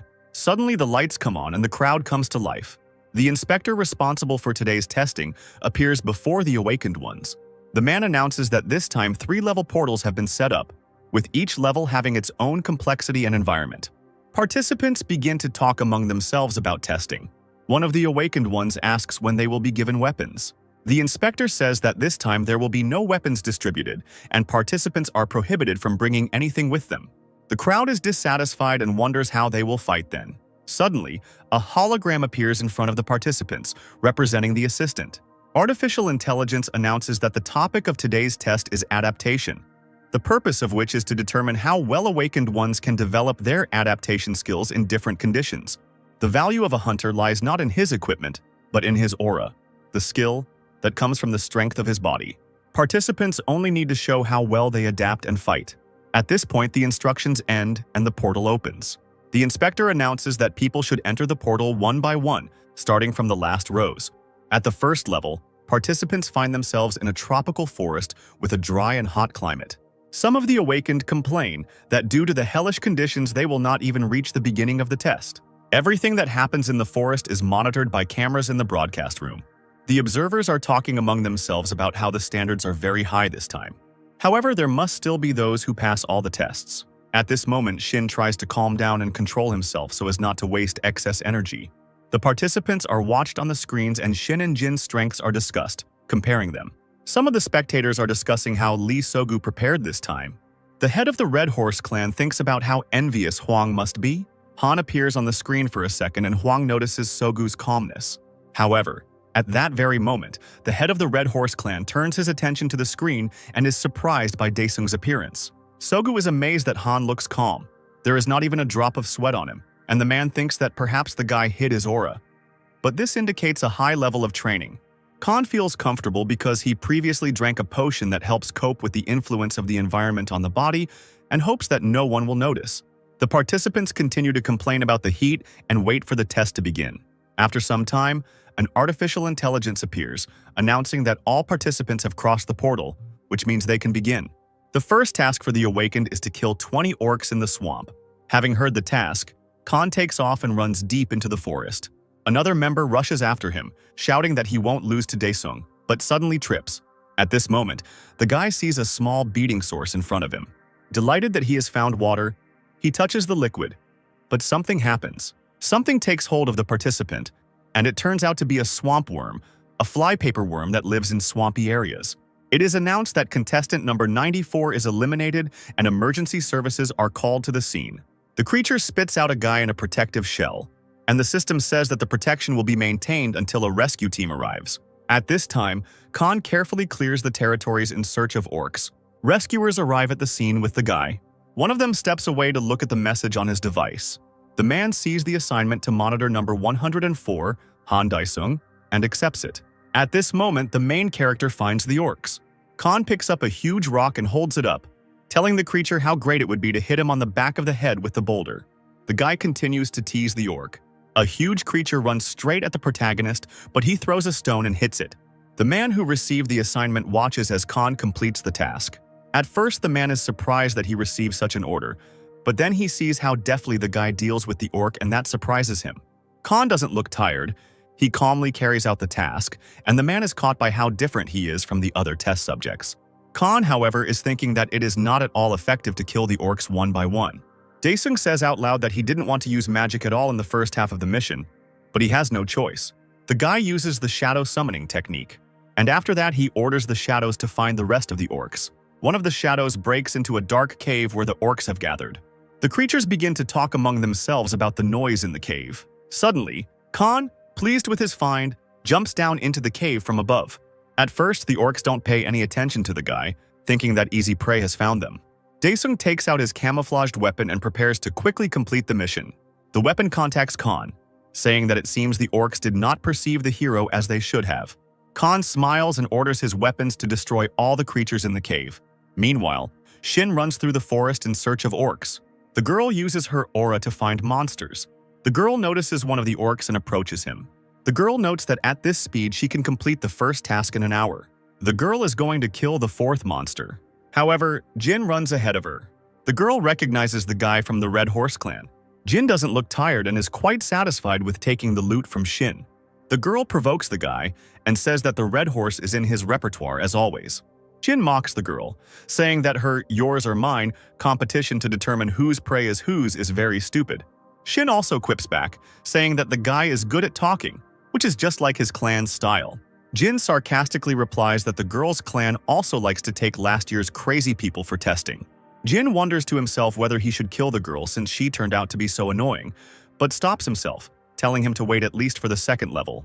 Shin turns around to leave and not continue the conversation with Jin, so he makes an obscene gesture and tells the guy to have fun on his own. The guy gets angry at such words and attacks the girl. However, something restricts his movements and he is surprised. Suddenly, Shin and Jin hear and see a huge explosion. A few minutes before, in the orc cave, Khan stands with a lit weapon. The guy orders his sword to burn everyone in the cave. The cornered monsters can do nothing about the fire. Camera observers are shocked by what is happening. Seeing the explosion on the cameras and the announcement that Han has passed the first level test, no one believes that this is possible. The observers immediately begin to request information about the guy and demand that he prepare a contract. Watching the proceedings, Hwang says he fully expected Daesung to make a fuss. Sogu is not happy that all the attention is focused on Han. Also monitoring the testing are people from the association, the girl and her colleagues who met with the hero when he broke the device in the association building. The girl is happy that her guess about the guy's strength turned out to be correct, and her colleagues are still amazed. Immediately, people from the association pay attention to the screen where the annoying old man was seen and recognize him. A man with an axe finishes off weakened orcs after an explosion. The old man is glad that he completes his task quickly enough. The girl and her colleagues see that the old man is cheating and do not understand how he ended up on the test at all, because he is an ordinary person. The girl from the association enthusiastically says that Khan broke many balls from the device that day. Her colleagues don't understand what she's talking about, and the girl explains that the whole thing is that after the breakdown, various rumors spread that the test results were incorrect. She adds that she heard many people complaining to the community about the matter that day. One of her colleagues does not believe the girl's words and jokingly flicks her on the head, saying that the people above are doing their work superficially. Suddenly, the boss appears behind them and the three of them get scared. The boss says that he himself included the old man in the list of test participants. The man says that 3 days ago he received a report that an old man tried to enter the portal with bombs tied around his body. The girl asks in horror if he really wanted to kill himself and something that is not awakened. The boss denies this and says that several years ago the old man lost his family due to the opening of the portal, and this was his attempt at revenge. One of the association members tells the man that if he gives such concessions, the system will collapse. His colleagues giggle at him, but his boss confirms his fears. The man draws the attention of his workers to Khan, saying that he has found a diamond. Suddenly, the broadcast starts to malfunction and the connection becomes weak, so Mogu, leaving the hall, addresses his protege. The man from the Red Horse clan tells the leader that this way, Han can reach the 2nd and 3rd levels very soon. However, Sogu reassures him, saying that John is not ahead of Jin yet. The head adds that for now, Jin is simply giving Han a head start to see his endurance out of curiosity. The man listens to the chapter and thinks to himself that Sogu has strange ideas about what it means to give a head start. The man assigned to monitor Khan tracks him through a scope and notes that number 104 is extremely talented. However, the man shoots the protagonist, saying that he shouldn't have gotten in the way of the Red Horse clan. However, the main character is fine and does not notice the surveillance. Looking up, Daesung figures that this is probably the entrance to level 2. Sogu smiles and rejoices at how good it will be if Daesung dies right there. Suddenly, a hovering golem appears near the man watching Khan. The man is hiding from the creature and feels he must report it as soon as possible, as he will receive a hefty reward. However, the golem notices him and attacks the man. The golem immobilizes him with a paralyzing poison. At some point, the man becomes afraid that he will not be able to get out. Meanwhile, Daesung, while searching for the portal, feels like he's walking around the same places. Suddenly, the guy stumbles upon the corpse of the very man who was following Khan. The protagonist assumes that it was an unplanned death. Suddenly, a golem appears behind Khan. The creature attacks Daesung, but he deftly dodges it. The main character begins to think about how to defeat the monster, selecting skills that he can use. Daesung understands that he can't use some skills because of the cooldown, and the golem certainly won't wait for him. So Khan dodges its attacks and then decides that he needs to finish off the creature as soon as possible. The guy jumps right into the golem to rip a piece of stone out of its body. Meanwhile, Jin deals with the last of the orcs. Finally, he is notified that he has passed the back and is moving on to the 2nd level. Suddenly, a small box flies up to the guy. Opening it, Jin sees an ampule, a note, and a compass. After carefully reading the contents of the note, she immediately ignites spontaneously and disappears. At this time, Khan is still dealing with the golem and summons the Shadow Phantom. The guy orders the technology to destroy the golem. The monster still attacks the guy, but he defends himself with a weapon. The guy's technique is fueled by parts of the golem, and Khan again orders an attack on the monster. Numerous shadows attack the golem. Khan, watching this, rejoices that he has almost defeated the creature. Meanwhile, a picture begins to appear in the broadcast room and the connection is established. Observers see that there is fog everywhere and do not understand what is happening. Finally, the picture appears and everyone sees the golem and is surprised that such an opponent was included in the exam. One of the association's workers asks if it is normal to include this in testing. The man asks the boss if they need to stop this because they have such a right as the highest protector. One of the workers reports that they were able to determine the location of number 104th. The man asks his boss if they should stop the test for Daesung, and he agrees, but is distracted by a girl from the association. She points to the screen in the broadcast room, where the protagonist's equipment is seen defeating the golem. The attack radius is quite large and powerful, which again surprises observers.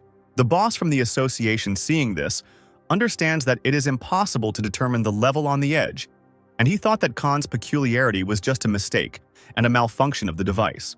Eventually, the man realizes that perhaps there is something incredibly strong within Daesung. The girl from the association is amazed by the success of the main character. Suddenly, another worker from the observers approaches her and says that Khan's success has nothing to do with the test. The stranger adds that Jin will reach the second level of the test before Daesung.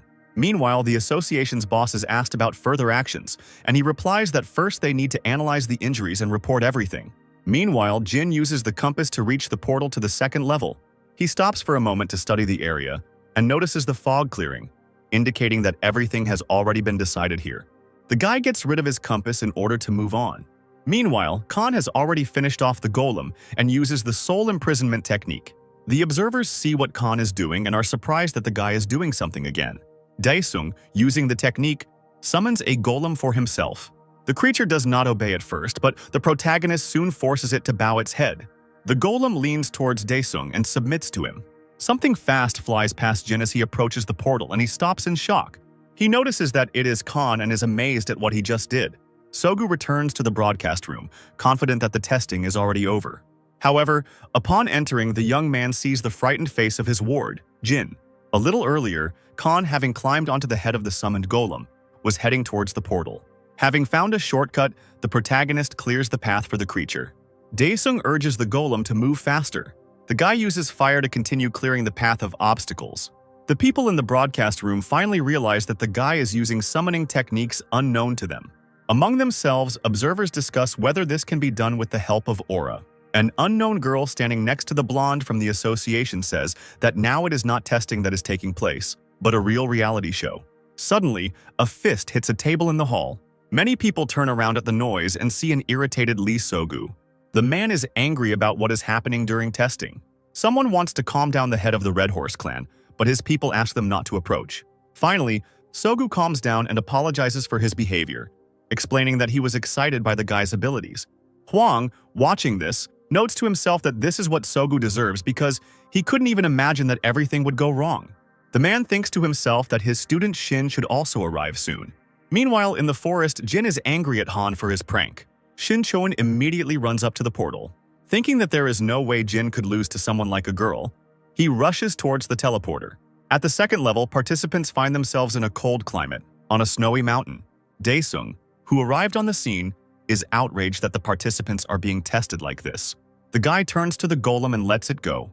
An artificial intelligence appears in front of Khan and congratulates him on passing to the second level.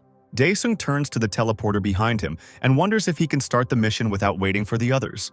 The assistant, meanwhile, explains the purpose of the second test, saying that the participants will be divided by strength into 5 people in different places. The point of the second test is to get to the top of the mountain. Khan analyzes the test. He calculates that the altitude is approximately 5 kilometers. As the contestant goes through the test, drones watch, and Daesung regrets that he can't use certain things because of them. Looking down, Han notices Jin and reflects on how awakened C and D-level beings make their living as porters. Standing below, Jin is outraged that everyone's task starts from different points. The guy gets angry and tells himself that he will overtake Khan and will not let it go so easily. Suddenly, the guy turns around, sensing someone's presence. This is the same annoying old man who also made it to the second level test. The elderly man convinces himself that he is doing all this for his family, and he needs to think about them. Suddenly, an avalanche falls on the old man. Standing nearby, a satisfied Jin says that he got rid of the old man. At this point, the signal in the broadcast room is lost and the video equipment does not work. Sogu, who had been expecting this, prepares for his plan to start working. The other participants arriving at the second level are nervous about the second level challenge. One of the awakened ones convinces the others that they can handle the task because they are among the strongest. Suddenly, this man will be attacked by Jin. After taking the ampule, the guy from the Red Horse clan noticeably increased his abilities, so he easily deals with other awakened ones. Buoyed by a sense of superiority, Jin is pleased that the injection allows him to quickly dispatch the participants. Meanwhile, Shin also carries out the task, noting that all the equipment is currently malfunctioning. Khan also sees how the drones break. But this is only to his advantage because he will be able to move faster. Breaking away from the mountain, the guy summons armor. The hero is pleased with himself and calmly falls down, knowing that the technique will soon work. Shin notices a strong burst of energy and tries to figure out where it comes from. Suddenly, the girl sees Khan flying and is surprised that he can do this with the help of aura. Daesung uses his wings to get to the top faster with his technique. Meanwhile, downstairs, Jin is beating up the test participants. Seeing Khan flying, he wonders where the hero got such abilities from. Not wanting to waste any more time, the young man runs towards the mountain. At this point, in the broadcast room, Huang demands that the test be stopped, since the safety of the participants was always a priority. However, the boss asks to wait a little longer while they try to figure out and restore the connection. Sogu intervenes in the conversation, saying that if those who want to become hunters cannot survive such a small incident, then will they be able to fulfill their duties faithfully? Huang turns angrily to Sog and asks if this was his doing.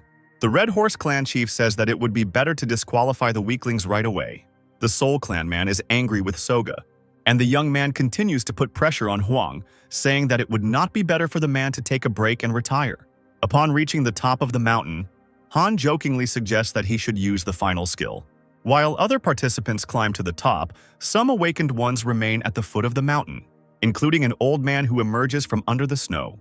He is exhausted, but nevertheless alive. The man is glad that he survived and decides that because of the cold, he needs to go down.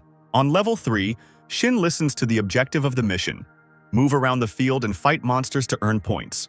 The girl notes that she is in pitch darkness and needs to wait until her eyes adjust. At this moment, an angry Jin approaches her and asks if she has seen Han. The guy tells the girl why she got to the 3rd level faster than him and why she was too lucky. The girl turns around and tells Jin to go his own way and not to piss her off. The girl herself thinks about Huan and his words to be careful with him.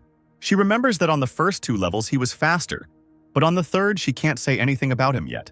The girl stops for a second to check the notification about the functioning of the aura, when suddenly she feels that she has been hit in the side. An angry Jin, standing near Shin, says that he actually wanted to deal with Han first. Getting to the girl, he jokingly says that she is unlucky. Meanwhile, Khan gradually defeats the enemies he encounters.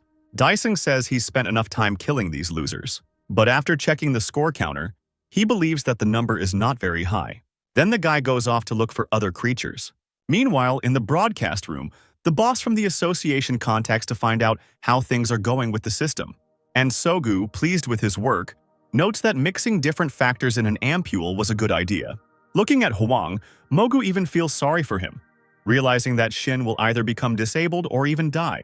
Meanwhile, Shin turns to Jin and asks what he's up to. The guy looks at her, licks his bloody fingers and says that he thought she would be docile since she was a girl. For a moment, Jin is distracted and misses the girl's blow. Shin cleanly kicks the guy in the face. After the blow, Jin comes to his senses and sees that the girl has disappeared and is hiding. Shin hid behind the boulders, examining her wound, having taken off her protective jacket before doing so. While the girl is healing her wound, Jin sneaks up on her, happy to have found her. The girl doesn't get flustered and deftly attacks the guy in the groin, having thrown her tracksuit at him before doing so. Shin continues to beat Jin while he is disoriented. While the guy is calling the girl names, she takes a stand and says that she actually has a name. She uses a technique from the Soul Clan and introduces herself by saying that she is the ace of her clan. After killing the guy, she says that Jin can't possibly be human because he's more disgusting than monsters. Realizing that the girl is no longer in danger, Shin turns around and leaves. Meanwhile, Khan, who has killed a large number of monsters again, is furious that his counter remains unchanged and has broken. The guy grabs his head and nervously says that he doesn't understand what they want from him. Meanwhile, Shin continues walking in the cave and wonders why she can't see the other participants. Suddenly, someone's body flies past her. An enraged Jin stands behind Shin. The girl rushes away from him. Turning around to make sure it was Jin, the girl doesn't understand how this happened, because she definitely killed him. Suddenly, the guy is right in front of her and she hits his arm and falls. Jin wastes no time and begins to beat the girl with all his might. Lifting up the exhausted Shin, the guy says that he will kill her in the most painful way. After hitting Shin hard in the stomach, the girl screams in pain. Jin leans over to her and tells her that she can scream and beg for mercy and maybe someone will hear her. Mockingly, the guy adds that it was he who destroyed all the equipment.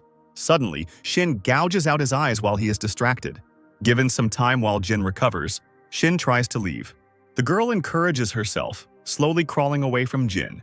However, she doesn't make it in time, and the recovered guy lifts her up by the neck, yelling at her and saying that because of her, his number of lives was halved. Just as Jin was about to finish off Shin, he heard someone's voice from the side. Turning around, he sees Khan watching what is happening. Evil Genie looks at the guy and recognizes the number 104. Throwing Shin away, the guy says that he was waiting for Daesung. Gathering his strength, Jin jumps on Han. However, Daesung passes by the guy and he doesn't understand how he did it. Jin stops, trying to understand what happened. Han leans over to Shin to examine her. Khan understands that the girl seems to have recovered. Jin turns to the main character again and says that he is as talented as he is. Daesung asks if Jin Lee did this to Shin. He replies that the girl herself is to blame for getting confused, and he merely brought her to her senses. But Khan interrupts him and says that he knew about the point counter. Jin ignores his question and plans to use the technique to kill Daesung. The guy adds that he completely forgot about the protective suit, because if it breaks, he's done for. While Jin is figuring out the counter, Han already punches him in the face. Clutching his face, Jin curses Daesung. The main character doesn't waste time and uses fire abilities to attack. Jin defends himself from the flames, saying that these are all futile attempts. But the main character in the meantime calls upon the technique of imprisoning souls, and all the captured creatures appear behind him. Daesung angrily tells Jin that he brought out his hellish nature in him. Meanwhile, in reality, it is reported that the connection has been restored on the second level, but on the third, repairs will take about another half hour. The leader of the association orders that security be sent to the second level, and another squad should be deployed to the third level. And Sogu, completely calm, says that there is no point in worrying so much because everyone who is being tested is a future hunter. Meanwhile, the leader is informed that one corpse and many wounded were found on the second level. The news reports that a system failure occurred during testing and that the situation has been going on for an hour. He, who is listening to the news, remembers that Han is on probation, so he gets ready to go to the complex and find out everything as it is. Meanwhile, on the third level, Jin runs away from Han in fear. However, before he can escape, his leg is cut off. The boy falls in pain, realizing that he only has one life left. Daesung comes closer to Jin and asks if he is really being reborn like the bugs in hell. At this moment, the connection is restored and a picture appears, and Lee Sogu looks closely at the screen. However, Jin at this moment gets down on his knees and begs Han to spare him, because he only has one life left. Daesung mockingly says that it's a shame that the guy only has one life left, because he wanted to check if Jin would live if he was cut in half. The guy understands that even if Chen is cut in half, even the properties of the ampule will not help him. The main character looks around and sees that somewhere one camera is working. Khan tells the boy that he will allow it if he answers 3 questions honestly. After threatening Jin with a weapon, he falls silent in anticipation. Khan threatens the guy that if he lies, he will stab him. Daesung asks his question, asking if it's just Jin cheating here or if there's someone else. Hearing this question, Sogu starts to get nervous. Jin begins to stutter, not knowing what to answer.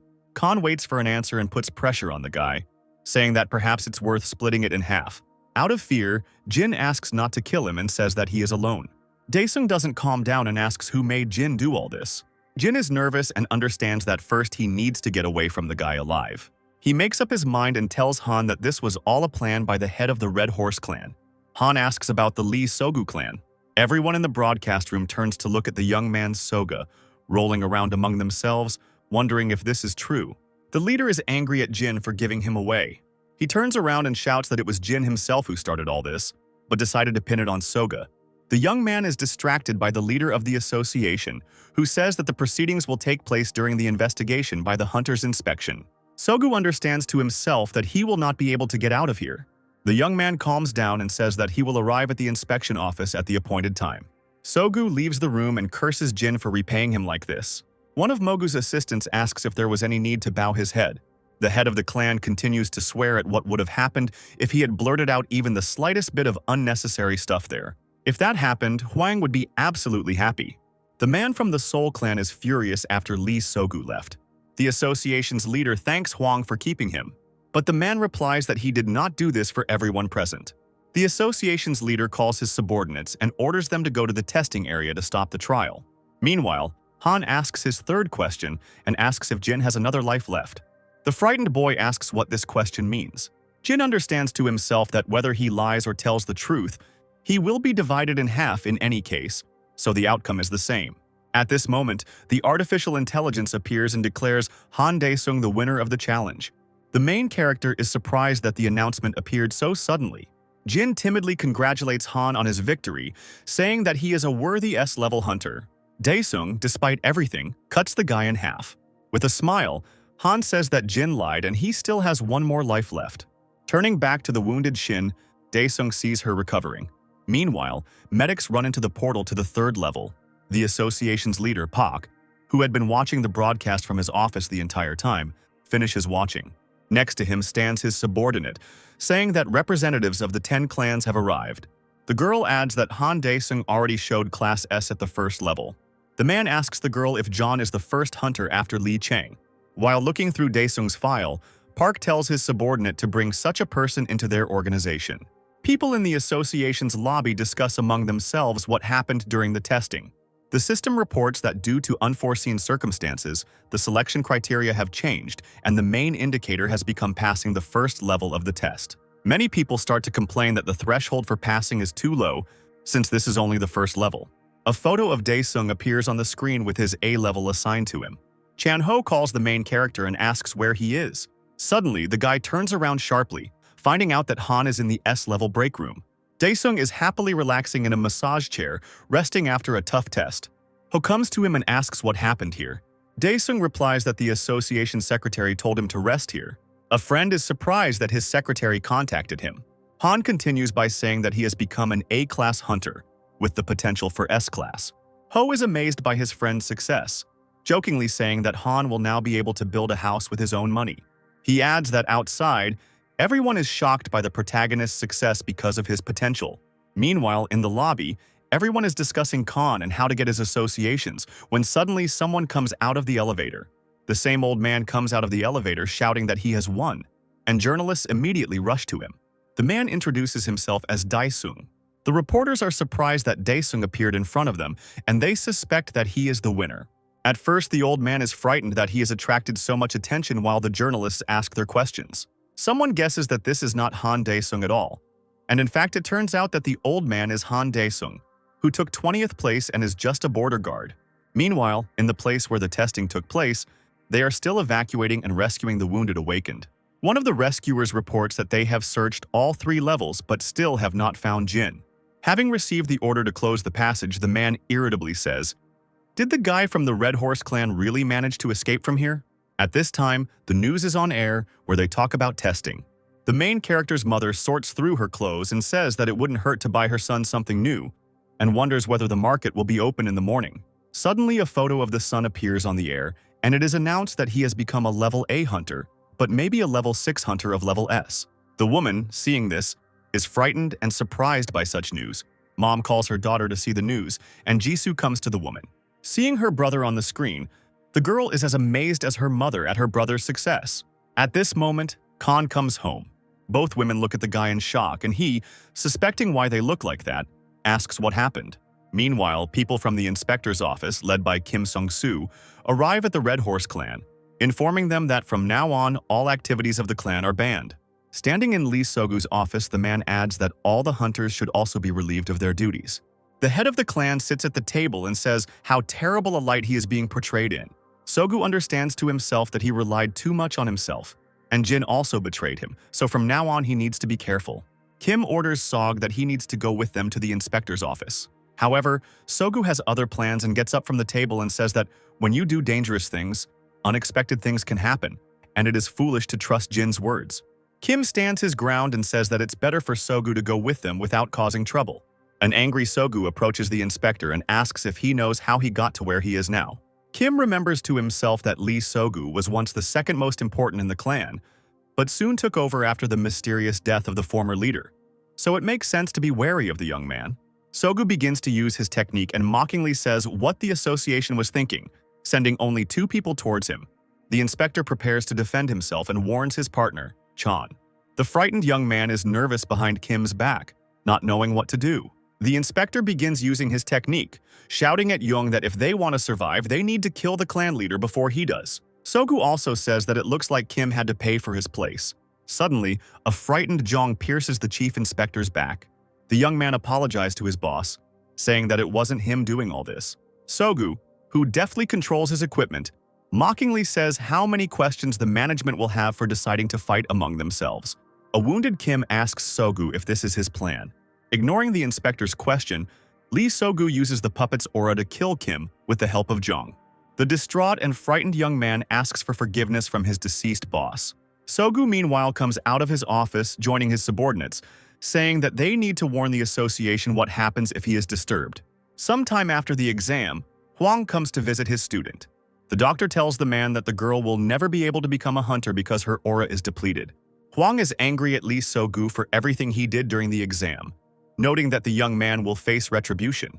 Meanwhile, at home, the main character is scolded by his mother, saying that she does not want him to become a hunter because she will worry about the danger. The woman adds that although she saw on the news how successful her son was, danger is danger. Listening to this, Han recalls the words of his friend Chang Ho that almost 99% of families do not allow their relatives to join the ranks of hunters. Daesung's mother continues, saying that she fears that the boy may fall into a coma again. However, the main character interrupts his mother and says that he has already signed an agreement with his friend's clan. The sister, in shock, asks again if Han really made a contract with the Soul Clan. Daesung confirms this and summons a small teleporter from where he intends to get something. A moment later, the boy takes out a bag overflowing with money and places it in front of his mother and Jisoo. Pleased, Khan says that he will receive a deposit from the clan and gives the money to the family so that they can pay off their debts and use the remainder for their own needs. Mom and Jisoo look at the money in shock, amazed that the hero receives such a sum of money. The main character reassures the family, saying that he will earn even more and that they only need to run the household, and he will take care of everything else. Noticing how his sister and mother are holding back tears, Khan calms them down, saying that on the contrary, they should be happy. Looking at his happy relatives, Daesung feels that if this is his reward for returning from hell, then he is satisfied with everything. Meanwhile, at the association, Jong remembers his dead mentor Kim. The elder always helped and took care of Chan, but now he is killed by Sogu's technique. Now the student stands in the morgue in front of the corpse and cries. The boss from the association comes to the young man and says that this is his fault, because no one thought that the head of the Red Horse clan was so crazy. Out of anger and hatred towards Sogu, Jong declares that he will kill him himself. At this moment, Pak, the head of the association, approaches the chief and demands that all the hunters be caught. The chief is surprised and asks whether it is necessary to catch even the preparatory squad. To this, the man receives an order from Pak to disband the entire Red Horse clan and capture its leader, Lee Sogu, by any means necessary. Meanwhile, the next morning, Han wakes up to a huge number of messages. Among the messages is a notification from Chang Ho's friend, so the protagonist leaves the house to call him back. A friend tells the hero that Portal Roof S won at auction, so now money will flow like a river. At this moment, armed workers of the association arrive at the main building of the Red Horse clan. The operation is commanded by Jin, a level A awakened being who gives orders on the sequence of actions. The defeated resistors are ready to be killed, so after the briefing, Jin calls for the operation to begin. However, running into the building, the man and Jongwoo, who followed him, see many wounded or even dead people from the Red Horse clan. Confused, Youngwoo doesn't understand what happened and asks Jin what to do now. The person in charge of the operation orders the rear guard to deal with everything and asks the rest to follow him. In the depths of the building, an exhausted Huang sits and rests.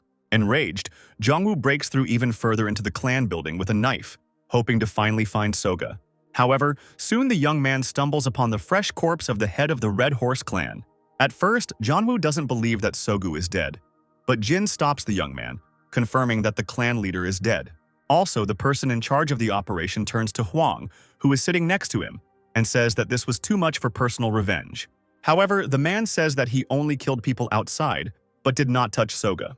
Soon, the news of Sogu's death became public knowledge and was broadcast on the news that An Daesung had on. The old man is indignant that no one calls him. Because no one took Daesung in, the old man created his own clan, but unfortunately it was not successful. However, a moment later, the phone starts ringing. At this moment, Han and his friend Ho are driving through the city, who is surprised that the guy accepted all 10 offers from the clans. Ho explains that his clan has the best equipment, but Han brushes it off, not understanding why he needs it, and thinks to himself that if his friend sees armor from hell, he will faint. Daesung then asks his friend if he can make money in a sea-level portal.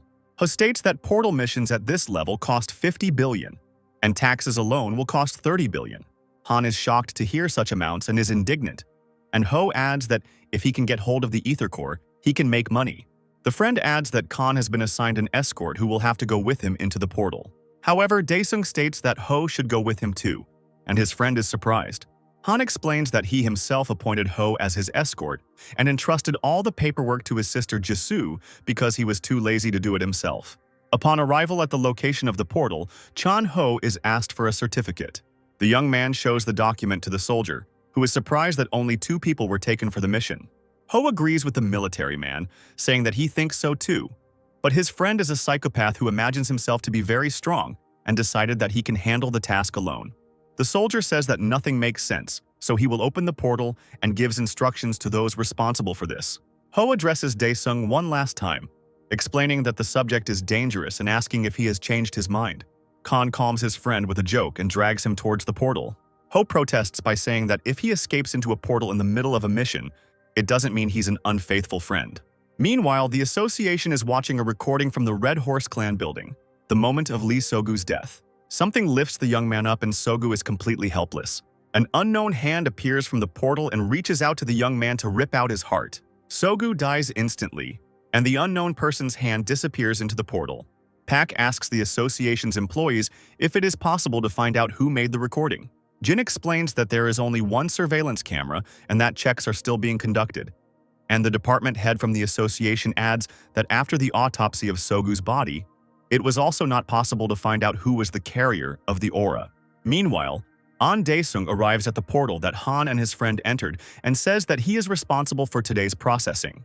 The soldier at the post wonders why the old man arrived so early, since they entered the portal only recently, and asks if the hunter who took on the mission is really Han Daesung. The soldier checks the information and confirms it, which makes the old man very happy. An is glad that he got into this case so well and will be able to cross paths with Khan. A few days ago, at the testing site, Jin, chosen by Sogu, was able to hide and regain his strength. The young man is angry that he was treated this way and that he was left alone, so he wants to take revenge, when suddenly someone's voice calls out to him. A huge eye appears in front of the guy, the same one that appeared in front of Lee Sogu before his death. Meanwhile, Han and Chang Ho enter the area through a portal. Ho has never been in a portal before, so he's a little nervous. Han looks into the distance and says that there are many enemies, so it is not surprising that the portal is in a war zone, to which Ho does not understand what enemies he is talking about. Looking into the distance, Ho sees huge lizards running straight towards them. Daesung takes out his weapon and says that it would be more convenient to finish them all off at once. The protagonist prepares for an attack and jumps very high, leaving his defeated friend below to watch. Khan towers over the monsters and swings his arm to strike.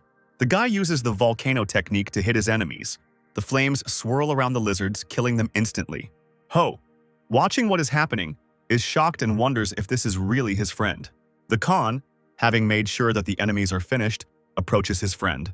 Ho jokingly begins to scold Daesung for not telling him earlier how strong he is, which only made Ho worry. Putting away his weapon, Daesung replies that this is exactly why he decided to show his abilities only now. After some thought, Ho declares that he has decided to propose to Daesung to create a new world-class clan. Finally, the friends return back through the same portal, which surprises the military because too little time has passed. The military begins to panic that something is wrong with the portal and that they should call in specialists. But An Daesung stops them, saying that someone is coming out of there. Satisfied, Ho and Han emerge from the portal and declare that the task is completely completed. An Daesung appears in front of the main character and hands him his business card, adding that he is responsible for today's overtime. Ho wonders why the old man is alone, since he is from the clan of gatherers. An explains that it's just a day job and hands over another business card to Ho, who notices the same names of the old man and his friend, and proudly announces that he will do everything to live up to his name. The old man adds that he will always be responsible for the processing, to which Han silently leaves and Ho hurries to catch up with him. Sometime later, the main character and his relatives visit the new apartment before buying it. While the realtor talks about the house, Jisoo studies it herself and admires the apartment. Daesung's mother asks the man how much the apartment costs. He replies that officially it is 17 billion, and in fact, according to the deal, it is 8.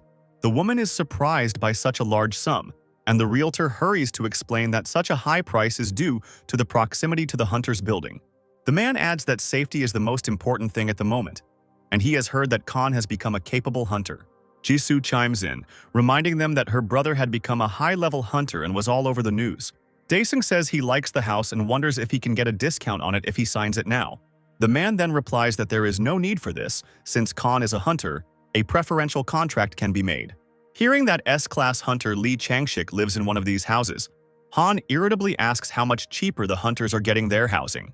The realtor gets a little scared and says that hunters are given about 100 billion. Mom and Jisoo hear the huge amount and are amazed. Khan thinks to himself that this way he will be able to buy an entire house, which costs 80 billion. That same evening, a young girl walks down the street alone. At this moment, she runs into an unknown person and apologizes. In front of the girl stands a tall young man with a hood on his head and a creepy expression on his face. He tells the victim that she has a choice and she should be grateful. The next morning, at the police station morgue, they examine the body of that same girl and note that she died in the same way as Sogu. Jin and Janwoo arrived from the association and realized that no one but the awakened ones could have done such a thing. Jin says that in addition to the open portals, a killer has appeared in Korea who rips out hearts. Youngwoo asks his mentor to entrust the case to him, and he promises that he will catch the killer, while Jin thinks over the details of the case to himself. Finally, the brunette tells his protege Sean out loud that for now he is working on portals. Addressing a police officer, Jin asks that information about the murders not be leaked to the media. The man also adds that they will assign the necessary people from the inspectorate. Elsewhere, in a new place, Jin from the Red Horse clan awakens. The young man is in a special capsule with the necessary life support equipment. The guy starts to look around the room and sees an unknown middle-aged man not far from him. The stranger sees that Jin has woken up and is approaching, and the guy is nervous because he doesn't understand where he is. The man approaches the capsule and asks the boy if the place looks like the Red Horse clan's laboratory. It finally dawns on Jin that he is in the same place where he was once injected with an ampule before an exam. The stranger tells Jin that it looks like the drug he gave Sogu helped, and the head of the clan himself personally asked the boss to help and save Jin. After this, the unknown man introduces himself as Elder Hans, Roman. Jin calms down a bit and remembers the huge eye, then asks Roman if he is alive. The man replies that it is better to consider that the boy was reborn as Hans's servant. Jin doesn't understand what the man is talking about, but he says that he will give the guy even more power if he follows him. Meanwhile, in the association building, Ho is talking on the phone with Ho. Daesung tells his friend that he is going to clear the portals one by one because he needs a discount on a new home. Ho, who doesn't understand when Han managed to buy the apartment, eventually gives in and agrees to his friend's plan. The friend also tells Daesung to buy the necessary equipment. Instead, Khan is transported to the Pantheon and chooses one of 6 missions. The system notifies the guy about the mission in the Iron Fortress, and Khan confirms his move. The teleport takes the hero to the right place, and Daesung finds himself in front of a huge fortress in new, unusual equipment. The guy notes how it gets on his nerves. Meanwhile, in Korea, a department head from the association issues instructions on measures to take against a serial killer. At this moment, a girl from the association department enters the office, stating that the Ocean Clan failed the mission in the B-level portal. A colleague asks the girl if this clan is really that strong, since there is Beck Heron and many other high-level awakened ones there. The girl replies that the monsters were stronger and surpassed Beck Heron's skills, so an S-level hunter was needed. The head of the department, listening to this, understands that if the already open portal is not cleared within 12 hours, a breach will appear in it. However, it was good that it was Beck Heron who asked for help. Finally, the man orders that Lee Chang-sik and Seo Dong be notified of Hai-rin's request. The worker agrees and adds that no one can refuse the number 1 in Korea. The girl begins to discuss some other hunters with her colleague. But the head of the department interrupts, saying that he doesn't care. The main thing is that the portal doesn't break. Meanwhile, at the Nadezhda orphanage, 2 boys play hunter and monster. They are watched by Seo Dong, who jokingly scares the children. The man and the children begin to play and fight playfully. Suddenly, a shelter employee approaches them and attracts Don's attention. The man gets distracted and the girl explains that there was an urgent call from the association, to which Don sadly notes that he can't even rest. After studying the information, the man leaves and the employee wishes him luck. At the last moment, the man turns to the children and the girl and encourages them, saying that he is the best hunter in the country. Meanwhile, the number 1 hunter, Lee Changshik, emerges from the sea-level portal. He is met by a girl who informs him that an official request for help has been received from Beck Heron. The young man stops and listens to the information about Karen's help. Meanwhile, in the Pantheon, an incomprehensible seal is formed under the Khan. At the foot of the fortress, a huge guard appears, resembling a huge predatory cat. The protagonist looks at the guard and thinks to himself that it is dangerous to even walk near his body now. Daesung's only equipment now is a sword and an ice shield. Khan sits down on the ground and thinks about how bad his memory is, since he can't remember how he knocked down the boss last time. The weapon lies in front of the guy and he carefully remembers his tactics. Finally, an idea comes to Han's mind.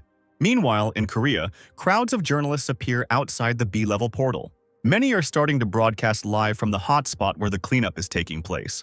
The association's employees, seeing this, wonder how the information leaked. Suddenly, the reporters start looking around and recognize the approaching figure as a representative of the Ocean Clan.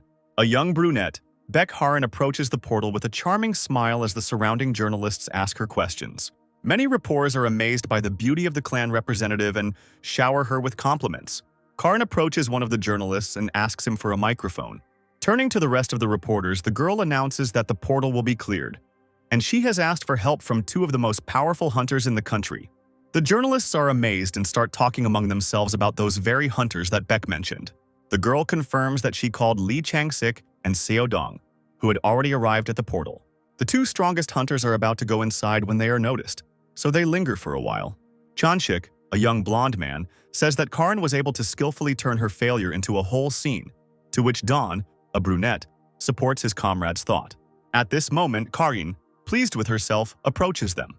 The journalists continue to film the three hunters, delighted that the Lyasobak tandem is going to clear the B-level portal. Meanwhile, in the Pantheon, Khan attacks the fortress guard. Finally, the enraged creature awakens. Daesung gathers his strength and notes that one mistake on his part means certain death, so he needs to be more careful. An angry predator approaches its enemy, intending to kill him. At that moment, the guard slips on the melted ice shield and Daesung concentrates on his next attack. The guy runs up to the fallen guard. Leaning towards the boss, Han discovers a red seal. Using the weapon, the protagonist pierces the seal on the monster's body, thus destroying it. Daesung throws his sword and wooden shield to the ground, saying he won't need them anymore. A notification pops up in front of the hero that he can enter the fortress thanks to the destroyed seal, to which Daesung says that first he needs to find a weapon. Inside the fortress, the guy is surrounded by various traps. The Khan carefully probes the wall of the fortress, intending to find a special mechanism. After finding it and pressing on the hidden stone, the doors open for Khan. The treasury of Balark opens before the guy, accessible to the hero for only 5 minutes. Daesung moves closer to the weapons and grabs the dark sword, which he says is not that strong, but without it he cannot enter Balark's room. Looking around the treasury, the guy sees chests with money and other valuables. Daesung looks at the find and thinks. A moment later, the system notifies the boy that he can enter Balark's room, and Khan prepares for battle. Meanwhile, in the portal of level B, the Lyasobak tandem fights monsters, and Dawn is unhappy that the opponents are too noisy. The man concentrates his strength and uses his weapon to jump forward straight at the monster. Lightning from So Dawn's technique stuns the huge lizard enemy. Dawn gives the command to attack the monster, and the rest of the hunters follow the order. Standing behind, Karin shouts words of encouragement to Dawn. Lee, covered in blood, stands behind the girl and asks if she will definitely go on a date with him if he kills all the monsters. Seeing the state the young man was in, the girl hurried to use her healing technique. Changshik feels much better and the girl asks when he managed to hurt himself like that. With a smile, the young man points to a nearby carcass, saying that it is a gift for her. Karin sees the huge head of the ogre king next to him. The girl is shocked that Changshik was able to kill such a monster alone. Taking advantage of this, the blonde puts his hand on Karin's shoulder, and the girl sternly tells her to take her hands away. Not far from the couple, hunters led by So Dong try to kill the monster, but its skin is too thick that even the aura does not help. Changshik asks Baek to keep her promise about the date with a smile, and he himself approaches his partner Dong. Karin looks at the young man who has left and asks herself if she promised anything. Meanwhile, in the Pantheon, Khan reaches the final boss and is about to open the potion vials. Khan decides to use the potions to the maximum. The system begins to notify the guy about the improvement of many characteristics thanks to the contents of the bubbles. Feeling much better, Daesung prepares for his next fight. Entering the next location, Daesung sees a huge boss in front of him, Balark. The guy greets his opponent with a smile. Balark sees the protagonist and a moment later summons a huge fire dragon. Khan uses the blood naturalization technique to counter the creature. Meanwhile, in reality, the streamer, that same waiter, Yang, begins a weekly broadcast about hunters. First, the guy suggests looking at the ranking of hunters this week, and the top is opened by Li Changshik, who became a hunter as a hobby and is the chairman of the Joseon clan. Next in the ranking is Seo Dong, who heads the Hope Orphanage and has become a father to many orphans. And in third place, the beauty Baek Haran from the Ocean clan. Yeon explains that there was an incident at a B-level portal this week, but the Lee So-bak tandem resolved the issue within 6 hours. Then, the streamer remembers what else he wanted to show the viewers. Yeon brings up a photo of Han Dae-sung on the screen and begins to remember seeing him during the orc attack. The streamer is a little surprised to see the guy again. Meanwhile, in the office, Roman looks through the news and notes that the hunters have begun to clear the portals very quickly. Colleagues address the man by a false name, offering to have a drink after work, but Roman refuses. After opening a map of Korea, the man decides that he needs to change his current circumstances. In the Pantheon, Khan continues to fight the dragon, dodging the creature's attacks. During a break, the guy jokingly says that the spilled blood brings back memories of old days. A second later, Balork himself stands up and joins the fight. However, Daesung does not lose heart and prepares to fight him. Khan begins to fend off Balork's attacks with his sword. At one point, the guy complains and asks why his opponent is so strong. Balork also uses his abilities, and he gains wings. Daesung breaks past his opponent and turns around, mockingly saying that he is surprised by Balork's transformation. A moment later, someone unknown begins to appear on the field in front of the main character. Khan stops to study the stranger. The unknown, without a face or a clear body shape, is irritated that someone dared to disturb the peace of the Holy Apostles. Meanwhile, in reality, the hooded serial killer continues to kill victims, hoping to arrange a sacrifice. And in the office of the portal search company, Roman, pretending to be Jake, contacts the maniac. The killer reports that he performed a sacrifice using the hearts of those previously killed. Roman hears this and replies that he will let the hunting association know about this. The maniac asks his boss when he should stop making sacrifices. Roman replies with a smile that only when they have collected enough scapegoats. Meanwhile, back at the Pantheon, the notification system has completely broken down, so Han realizes that he is facing a very strong opponent. However, this does not frighten the hero too much. He is looking forward to another battle. An unknown person threatens the guy, saying that he is insignificant and will not be able to stop the course of the universe. Having attacked Daesung, the creature thinks that it has won easily, but the hero rushes forward towards the enemy. Khan pierces the unknown with his weapon. However, the creature looks at Daesung mockingly and says that his attacks and weapon will do nothing. The Khan angrily asks the stranger what will affect him. At some point, the guy receives a system notification about a technique that can only be used in Hell, depending on the level of implementation, which at the time of the battle is 33%. However, thanks to his skill, Khan manages to catch the creature off guard and suppress it. The unknown person intends to escape to report to his superiors, but does not make it in time, and the system notifies the hero that the heavenly inhabitant has been destroyed. After winning, Khan approaches the tall structure and touches the wall. As a reward for completing the mission, Daesung was given the opportunity to lead Balork and some other creatures. The satisfied protagonist sits on the throne and mockingly speaks of dragons and addresses the subordinate creatures that he will call upon them when they are needed. Continuing to sit on the throne, the guy thinks that all he has left to do is remove all the portals and earn money.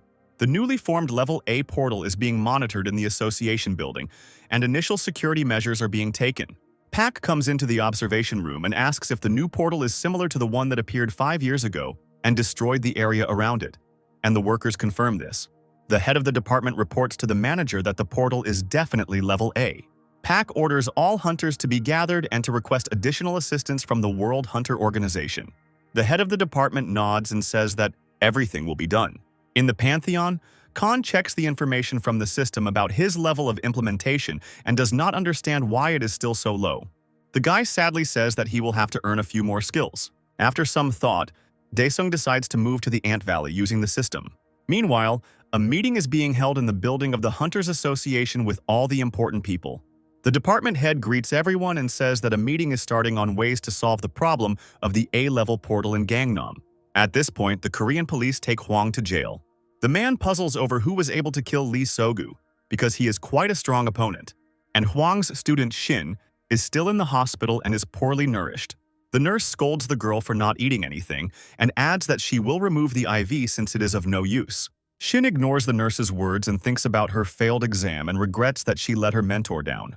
In the association's conference room, the meeting continues, and Ryu Jones, the head of the Fortress clan, reports that the hunter So has been missing for a whole month since she went on an investigation.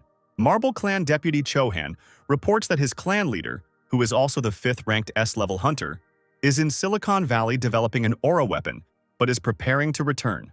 The head of the association, hearing this, says that this time too the Lysobak tandem will be responsible for protection. Seo Dong jokingly says that there is no other way out.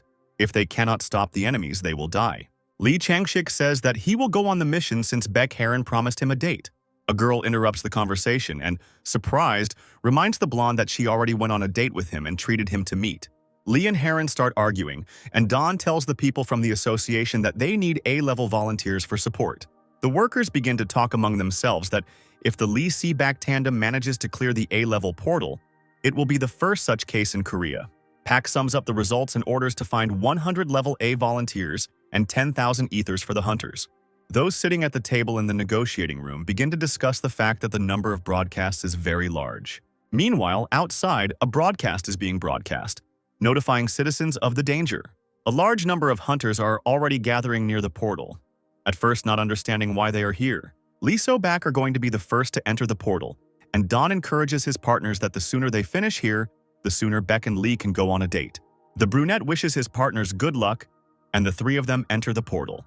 Inside the portal, Don gives orders and tells everyone to check their gear. Lee moves away from Beck, telling her to stay put. The girl reports to Don that Chanchik has gone on reconnaissance. The brunette doesn't understand why the girl reports to him about Lee, because he can do it himself, but then leaves everything as is.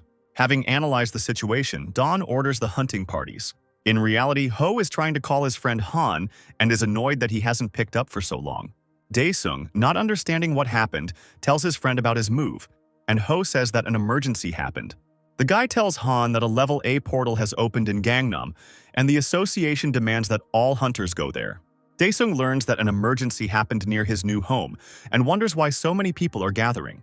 Ho explains that it was precisely because of this type of portal that the big rift occurred 5 years ago, and the hunters barely managed to close it back then. Khan leaves the house, intending to head to the right point, and asks his friend if he will be promoted if he can close the portal. Meanwhile, inside the portal, a huge number of blood wolves are running towards the hunters. The hunters begin to notice them from all sides and realize that they are surrounded. Ethers used in battle appear if you defeat monsters inside the portal. Humanity is heading towards collapse due to unequal development and many other problems. And it was at this time that ethers appeared that possessed energy that allowed changing the time of people's disappearance to their life. The important thing is that if you charge the aura weapon with ether and implant it into the awakened one, you can improve his skills, so ethers are very important. Knowing this, Dan commands and calls on everyone to accept the broadcast. The wolves are getting closer and closer, and the hunters one by one begin to receive the ether. Lai Changshik approaches the crowd of hunters. The young man uses the technique of ejecting an aura over a wide spectrum. Don runs past Baek Harin, saying that Lee has attracted the attention of the wolves and the girl needs to cover her partners. The girl does not hesitate and tells him to trust her. Changshik continues to attract opponents. Don launches full ether activation. Lee, running past the brunette, tells his partner that he is now leaving the wolves to him. The man activates his technique and jumps out at the enemies, preparing to strike them with lightning. The equipment kills enemies one after another. Beck Heron activates his aura technique. The other hunters are happy. They see the girl's technique in action for the first time and feel it on themselves. Lee Changshik takes off and runs towards the remaining enemies, motivating the rest of the hunters to follow him. Meanwhile, in reality, in a bad neighborhood in Korea, the remaining members of the Red Horse clan are dealing drugs. At some point, a man runs up to them, shouting for everyone to run away. One man regrets that he came here. At this point, a police car pulls up to the group and the police inform them that if anyone escapes now, everyone will be charged with illegal drug trafficking. The men take out their guns, preparing to fight the police. However, the police are not taking any action. Suddenly, Jin from the Red Horse clan gets out of the car. The men from the clan are shocked that the boys survived and do not understand how this is possible. Jin extends his hand to them and tells them to follow him. Meanwhile, inside the portal, the hunters have finally dealt with all the wolves and are happy about it. Baek Heron heals Don's wounds with her technique, and he is happy that she helps them so much and says with envy that she can go to portals all the time. However, the girl begins to explain to the man how difficult it is to use the broadcasts, that it is very expensive, and in general, Don himself has taken money for the broadcasts more than once and is still in debt. The man bitterly realizes that Karin has started nagging him again. At this moment, somewhere nearby, one of the hunters finds Class B ether. But at that very moment, nothing knocks his head off. A huge white wolf, larger than those the hunters had fought earlier, was approaching. In reality, broadcasts are being conducted near the portal, and it is announced that the situation is still tense. On the news, the presenter talks about the Lysobek hunters entering the portal and asks if they weren't the ones who cleared the portal so quickly last time. The reporter says that last time they actually cleared the portal for a short time. But the current attack has been going on for 10 hours now, and the association continues to gather A-level hunters from different clans. The head of the department asks the blonde in glasses when the hunters from the International Hunters Association are expected to arrive, but she replies that there is no official answer yet. The man says that they are now in a state of extreme limbo, as there is no way to contact those inside the portal. The girl says that military forces and hunters have gathered, and that Chohan should arrive in 8 hours. The department head says that no one should stop trying to contact the rest of the hunters inside the portal. Inside the portal, everyone is preparing to attack the boss. Lee flies straight towards the huge wolf. The guy moves away from the enemy. The wolf wastes no time and attacks the guy, but Lee somehow dodges, but he is wounded. Don enters the fight, saying that the boss is no slouch since he is able to fight back. Changshik stands behind his partner, catching his breath. At that moment, Lee feels like he is being healed by Beck Heron's technique, so he turns around to thank her. The girl says to leave gratitude for later, but now the most important thing is to solve the problem here. The guy smiles and charges the air to the fullest. Lee joins Don and uses the technique to defeat the wolf together. The boss makes one last attempt, but the hunters are still stronger. The wolf dies and everyone is happy that Lee Changshik was able to kill him, but Don is indignant that all the attention went to the blonde. Immediately after this, the hunters hear a strange loud sound and do not understand where it comes from. Far ahead, the hunters see a huge horde of wolves and their leader. The leader in the red robe is annoyed that someone has encroached on their land again. Many people start to get nervous, but Don shouts and orders everyone to gather. After some time, something starts to happen in reality. In the association building, everyone understands that the portal is beginning to rupture.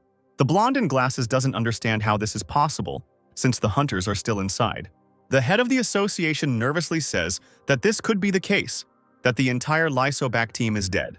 The man immediately orders that all reserve hunters in the country be informed of the emergency. At this moment, the leader of the wolves emerges from the portal and orders the hunt to begin. At the gathering place of reserve hunters, Jin, a brunette from the Hunters Association, checks whether the hunters from the Dom clan are there. Following this, the man checks to see if the hunters from the Chang clan are still there. And after that, Jin reaches the Daesung clan. The protagonist responds and says that his level is A. Jin recognizes the guy as the hunter he was ordered to follow. The man explains that everyone was called in to prevent the level A portal from rupturing. Khan says that they won't even be able to pass normally near the portal, and adds that it would be better for his friend to contact him now. Then Daesung realizes that he himself doesn't pick up the phone the first time. Then, all the hunters turn their attention to the portal and see that something is happening. The Khan is looking forward to the battle and is not afraid. An hour before the portal bursts, almost all the hunters are dead. Some hunters still hold out. One young hunter barely defends himself from a white wolf. He begins to lose his grip and loses to his opponent. Not far from him stands Dawn, who shouts to gather up if no one wants to become food for these dogs. A hunter immediately flies out and cuts off the wolf's paw. Changshik is already very tired and irritated, not understanding how much longer they need to hold out. Dawn remembers one artifact, the Absolute Protector. It was given to him by the department head. It was a development from Germany, made from a level S core for counterattack. The man then thought about the cost of such an item. The head of the department says that the leader received the item as a gift, and added that all hunters are like children to him, so let them return alive. Dawn listens to this and asks to tell the manager that they will all try their best. Inside the portal, Dawn gathers the people together and prepares to use the attribute. The man bends down to engage the protector. Everyone feels the power and strength of the object and understands that it was used in the exam. The wolves begin to break through to the barrier, but the protector pushes them back. Dawn is pleased with the development from Germany. At this moment, the leader of the wolves approaches the barrier, intending to destroy the protection.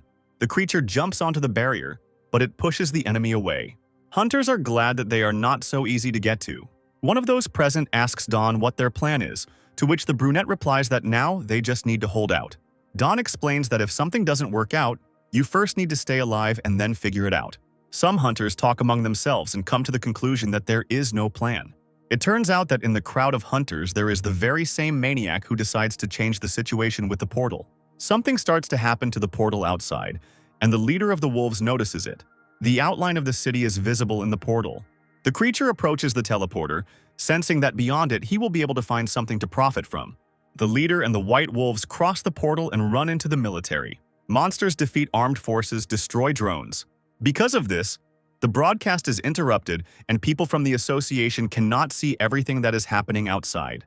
The department head orders to connect a high-level satellite screen and send reserve units to the portal. Not far from the portal, on the roof, streamer Yang is located, starting a live broadcast from the hotspot. The young man encourages himself that if he can capture interesting footage with a drone, he will become an eternal blogger. The guy turns to the audience asking if they can see everything. In the chat, many people start talking about something being behind the streamer, but he doesn't believe it. However, turning around, the guy discovers a huge white wolf behind his back. Yang is paralyzed with fear, he backs away and screams. The creature lunges forward at the young man, but something cuts off its head. Yang looks at his savior and sees Han Daesung. A moment later, the protagonist disappears and Yang, having come to his senses, rushes to find the drone. Khan approaches the leader of the wolves and says that he does not understand at what point so many dogs appeared in a residential area. The leader of the creatures attacks Daesung, but he blocks the blow. Meanwhile, crowds of people evacuate to bomb shelters, wondering where all the hunters are. Some of them take out their phones and see live what is happening outside. Yan, who is still broadcasting, is surprised to have received a record number of viewers. For a second, the guy wonders if he should run away now. Meanwhile, in the broadcast room at the association, a blonde approaches the department head to show the broadcast. The man recognizes Daesung and tells him to put the broadcast on the screen. The workers recognize the guy who excelled in the exam. The head of the department doesn't understand what he's doing there alone. Meanwhile, outside, Khan continues to fight with the wolves. The creatures prepare to pounce on the hero at once, but Daesung uses a technique and kills the wolves with fire. The leader of the monsters approaches the battle and orders them to clear other places while he himself takes care of Khan. The guy is looking forward to the fight and jokingly asks if the monster will be able to defeat him. The main character uses the summoning technique and creatures from hell come to his aid. Yang sees a huge dragon and a fearsome rider appear in the real world and is amazed. In the broadcast room, the association's workers also see what is happening and are shocked. People are frightened by the sight of the dragon and try to evacuate. Daesung orders the creatures to deal with the white wolves while he takes care of the leader. The summoning dragon and rider deal with the creatures. The genie from the association, watching the creature, does not understand what is happening and why the dragon is for them. Balark's shadow dismounts from the dragon, about to finish off the white wolves, and is angry that these creatures dared to disturb the overlord. In the bomb shelter, more and more people are watching what is happening live and are completely confused about who is on whose side. Chang Ho arrives at the broadcast room and greets everyone present. The head of the department greets the young man and asks if Ho is sure he is aware of all the events. The man asks the young man to tell him more about Han Daesung. Meanwhile, outside, the leader of the wolves asks Khan who he is. The main character mockingly says that the monster hardly has the right to know this. Daesung blocks a strong attack from his opponent. This doesn't affect the guy in any way. He calmly asks if the monster has finished demonstrating its abilities in front of him. While the wolf defends himself with his weapon, Jean mockingly asks if the boss of the A-level portal is really a bald mongrel. Suddenly, the ruler moves behind Khan, and the guy is momentarily lost. The wolf enhances his abilities with an unknown technique. The protagonist turns to face the enemy and prepares to attack. But instead, the leader of the wolves simply turns and runs away, which surprises the hero. As he runs away, the creature thinks about Khan's strange energy and decides that he and his wolves need to return to their territory.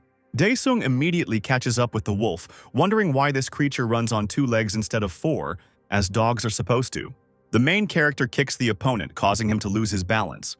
But Daesung doesn't leave the wolf alone, saying that he didn't allow him to come back. A summoned dragon flies to help the main character. The creature catches up with the wolf lord and defeats him. Meanwhile, hunters emerge from the portal into reality. Dawn is annoyed that no one from the international organization has arrived. Karan quickly heads towards the wounded, saying that he will try to help them here, and the rest who can still fight need to go to the portal boss. The brunette heads towards the boss, and Chanchik stops his partner, offering to at least prepare a little, but Dawn doesn't listen to him. When all the hunters left after the man, Karan was left alone to heal the wounds of the victims. but suddenly she hears a strange sound. Turning around, the girl sees a huge white wolf with its back to her. Before she can do anything, someone cuts off the creature's head. Han Dae-sung appears next to Harin. The main character asks the girl if she is a hunter.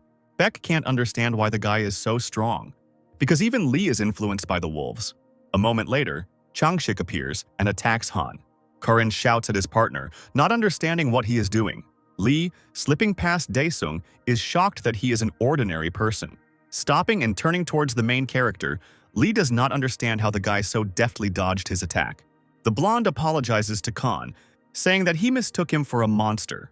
Dae-sung wonders why Changshik mistook him for a monster. Lee explains that only monsters emit an aura like hands, but even so, the guy feels stronger than them. The protagonist is surprised to himself that there is a hunter who can read his demonic energy.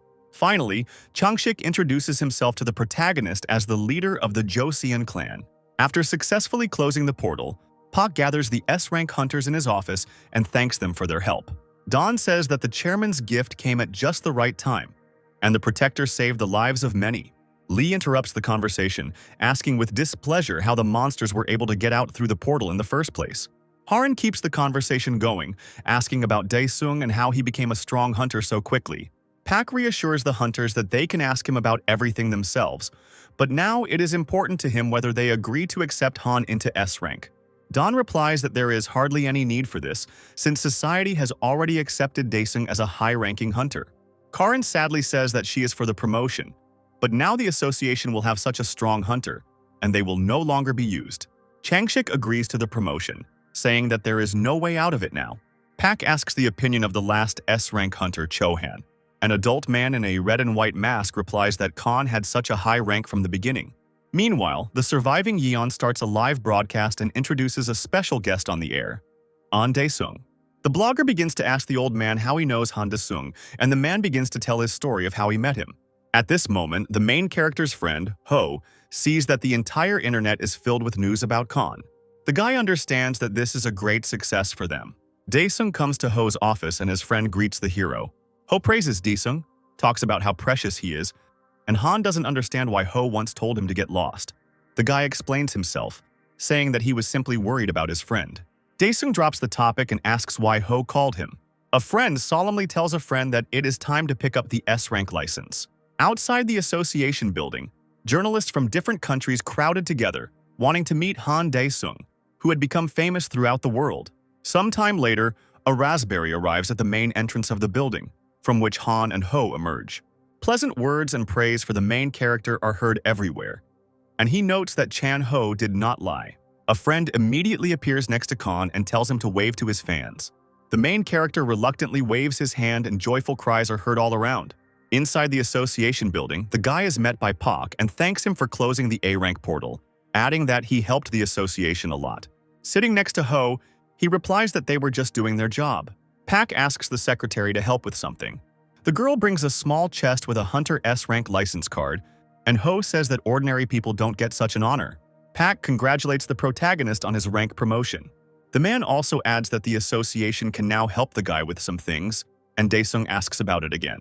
Roman actively follows the news about Khan and is angry at the main character.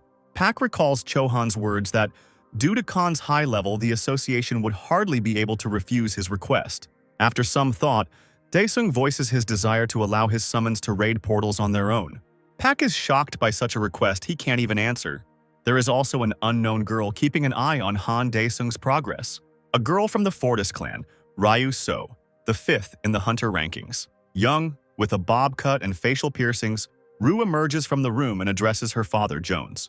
The head of the Fortis clan is shocked that his daughter has left her room since she was locked there for 6 months due to her social phobia. The girl tells her father that she has a request. The man is still in shock, but does not interrupt his daughter. Meanwhile, many other hunters from other clans are indignant that Khan might take their places. The hunters express their dissatisfaction to the head of the department. The man wearily notes that his worst fears have come true, and in general, no one knew that the main character would deal with all the portals so quickly. The head of one of the small clans says that because of Khan they can't even pay clan members money normally, because they simply don't sell anything from the portals. The head of the department understands that he can't do anything himself and asks out loud what everyone wants from him. The hunters respond that Khan's rights need to be restricted so that they too have the opportunity to farm portals. The department head decides not to enter into an argument and says that he will try to solve the problem. Meanwhile, Dae-sung, in his new apartment, plays computer games and doesn't understand why he keeps losing. At some point, his friend Ho calls him. The guy is furious that Khan doesn't pick up the phone the first time, to which the main character replies that he's just busy with important things. Finally, Khan comes to his friend's office and he says that an order has been received to adjust the portal tenders. Ho explains that it will now be possible to raid only certain portals, as Khan has caused many clans trouble. Dae-sung is not angry and says that he was able to earn a lot of money this way. Ho says that they made a lot of money and thanks to this, he was able to buy this building. Khan voices the idea of raiding only the most valuable portals. Ho thinks to himself that now Han has also developed a business acumen. Ho asks Han about the equipment. The main character wanted to sell it, but his friend says that this is not a very good idea. However, Ho gives the idea to contact Pax, who would help with equipment. Pax is an equipment expert and Huang's friend. Ho immediately says that Huang is now in prison, but Pax can be found in another way. At night, Shin Chuan escapes from the hospital, ready to do anything to return to being a hunter. Many hunters who contacted the department head raided the portal at level C. Sometime later, the portal is cleared and the hunters congratulate each other. At this moment, Jin from the Red Horse clan approaches them. Behind him are other clan members who have been influenced by the boy, so he orders them to attack the hunters. They are preparing for battle against unknown opponents. However, the Red Horse clan soon defeats the group of hunters, and Jin uses the power of transformation. Thus, the guy changes his appearance to that of a long-haired hunter. On the news, the presenter talks about missing people all over the country. Han's family is watching the broadcast and Jisoo's mother warns her not to pour anything anywhere for the foreseeable future. At this moment, the brother appears behind the sister and scares the girl, and the mother asks if her son is hungry. The woman asks what Dae-sung wants and he replies that he wants a lot of meat. Listening to the news, the main character is surprised by the story of the missing people. Sometime later, a sacrifice takes place in an unknown location. Roman, dressed in ritual clothing, pronounces special words. A moment later, other people in red cloaks appear at the scene and swear an oath to the man. Roman says that it is very good that in Khans there is a person connected with Khan. The man touches the head of one of the people who came and orders him to eliminate Dae-sung. The man in the red cloak, Jin of the Red Horse clan, is glad that he can take revenge. Sometime later, many people are relaxing on the beach. Suddenly, a portal appears not far above the water and people begin to sound the alarm. The association has already taken measures and called hunters in the military, but a portal over water is always dangerous. The head of the department asks the blonde in glasses if she sent a message to all the hunters, and she confirms it. The girl says that the top 5 are taking part in the tender, and the boss is indignant. What are they thinking about? The girl objects, saying that the conditions are the same for everyone. The man is surprised that the tender conditions are the same. Meanwhile, Seodong arrives at the Dae-sung clan building and Ho nervously receives him. The brunette tells the guy that he will beat around the bush and say everything straight, so Ho listens to him.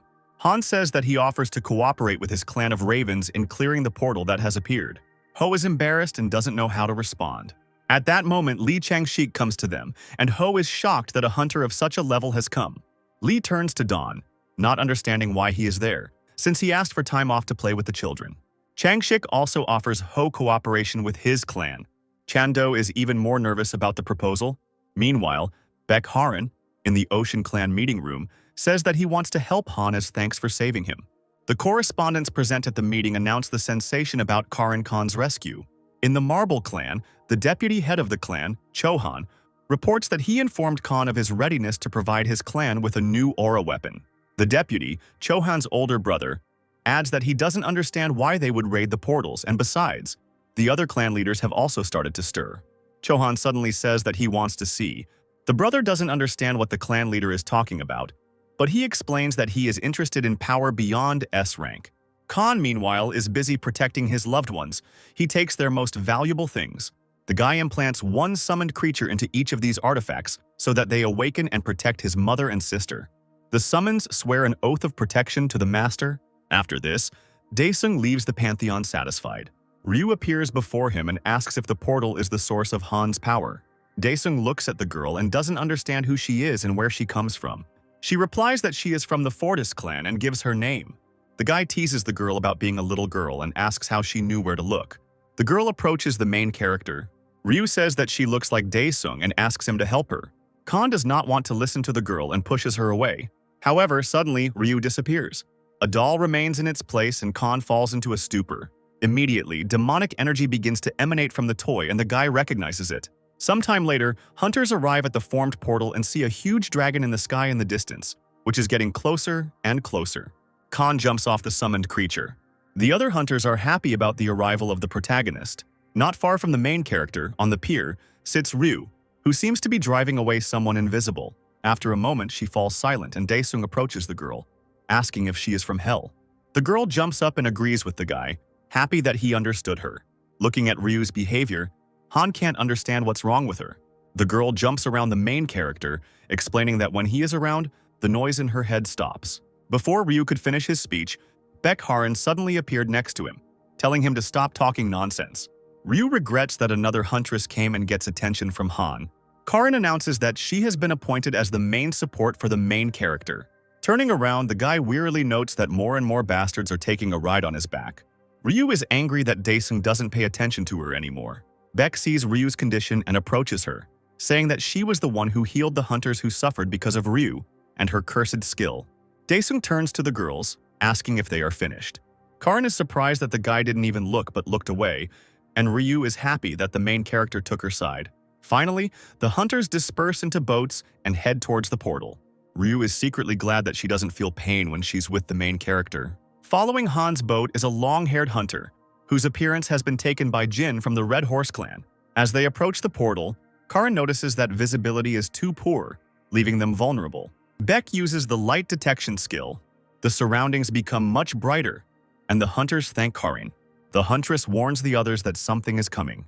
Suddenly, small, cute-looking creatures approach the boats. The hunters relax, but a moment later, a huge creature appears from the water. Queen Geiger. Karin gets scared and doesn't understand what it is. The cute creatures obey the monster and attack the hunters. Daesung, having assessed the situation, decides that he will return home quickly. But then he sees Geiger and quickly changes his mind.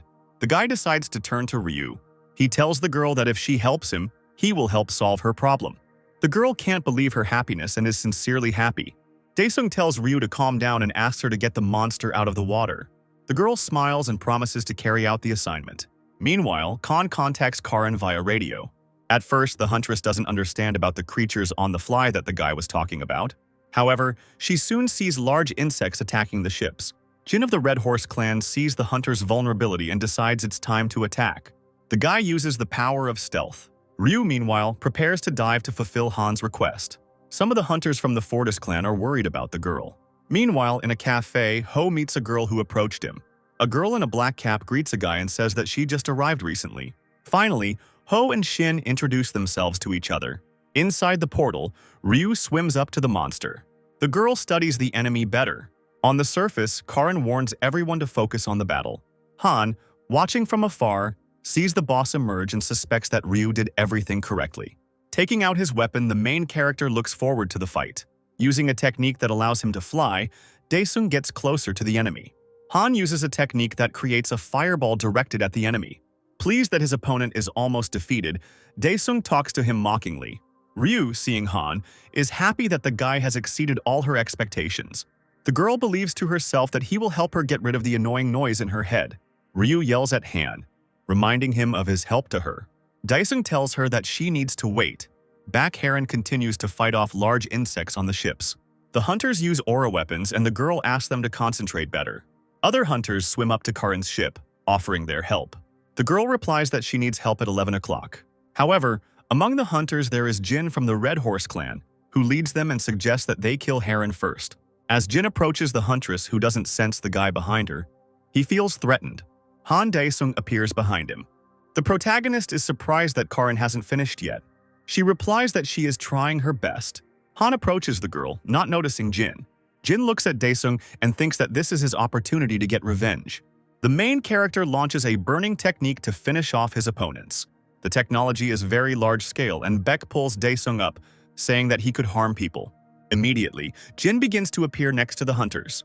Han calmly recognizes Jin and is surprised that he is still alive. The guy takes out a weapon against the main character. Jin loses his temper and starts threatening the main character. However, Something happens, and the Red Horse clan boy falls overboard, and Khan doesn't pay attention to it. The other hunters begin to recognize Jin. Suddenly, dark tentacles and black smoke appear near the ship, making it impossible to see anything. The attack ship and back are protected by a force barrier. However, the girl does not have time to defend herself for a second, but she is saved by Khan, who intercepts the tentacle. Jin emerges from the water, having received a new form of body and strength, and now he intends to take revenge on Khan. Meanwhile, at the cafe, Ho makes a deal with Shin that if she helps, the Daesung clan will provide support to get Huang out of prison. The girl takes the business card and asks how she can help. Ho says they need to find out Professor Park's location. Shin replies that this information is confidential, and she needs to talk to the clan leader first. Meanwhile, in the portal, many hunters find themselves in the water because of Jin. Daesung fights the enemy and briefly wonders if his technique could kill others. At one point, Jin uses his tentacles to catch Han and screams that he will kill him. Karin, seeing this, gets in the way and the other hunters ask her what to do. Suddenly, the main character finds himself next to the huntress, and she does not understand how he moved so quickly. Daesung tells the other hunters to leave quickly if they don't want to die. Heading towards Jin again, the protagonist activates a powerful technique. Jin, watching the guy, loses sight of him for a moment. Suddenly, a ball created by Han appears right above the enemy's head, and Jin is furious and does not understand why Daesung is so strong. Due to the technique, Jin is defeated and shouts to the protagonist that he will curse him even in hell. By Karin, Ryu and the other hunters watch the protagonist from the ship and are amazed by his strength. Khan receives a notification from the system stating that he has received an essence from Khan's. Sometime later, a ship of the Porter clan led by An Daesung sails to the portal. Also on board is Yang, filming the broadcast. The guy says he has special content and introduces An Daesung. As he approaches the portal, the streamer receives a large donation and thanks for the translation. After the mission, Ryu and Han meet at the Fortis clan's training hall. The girl gets mad at the guy for flicking her instead of driving away the ghost, but Khan replies that he did it to drive away the magic. The main character explains that this Maria is something like ether and asks where the girl got it from. Ryu smiles and replies that she entered the portal of awakening. Daesung doesn't believe the girl and asks again. Ryu smiles and asks Han to bend over. Daesung leans over and the girl whispers in his ear that sometimes a portal with the numbers appears inside the portal that has the ability to awaken.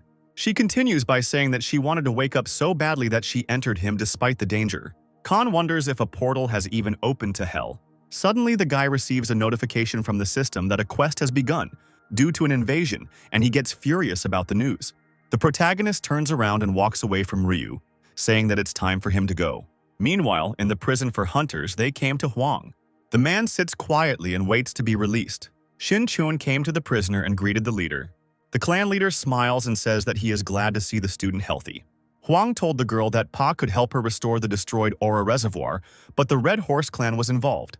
Leaving her mentor, the girl is angry at the Red Horse clan for what they did to her.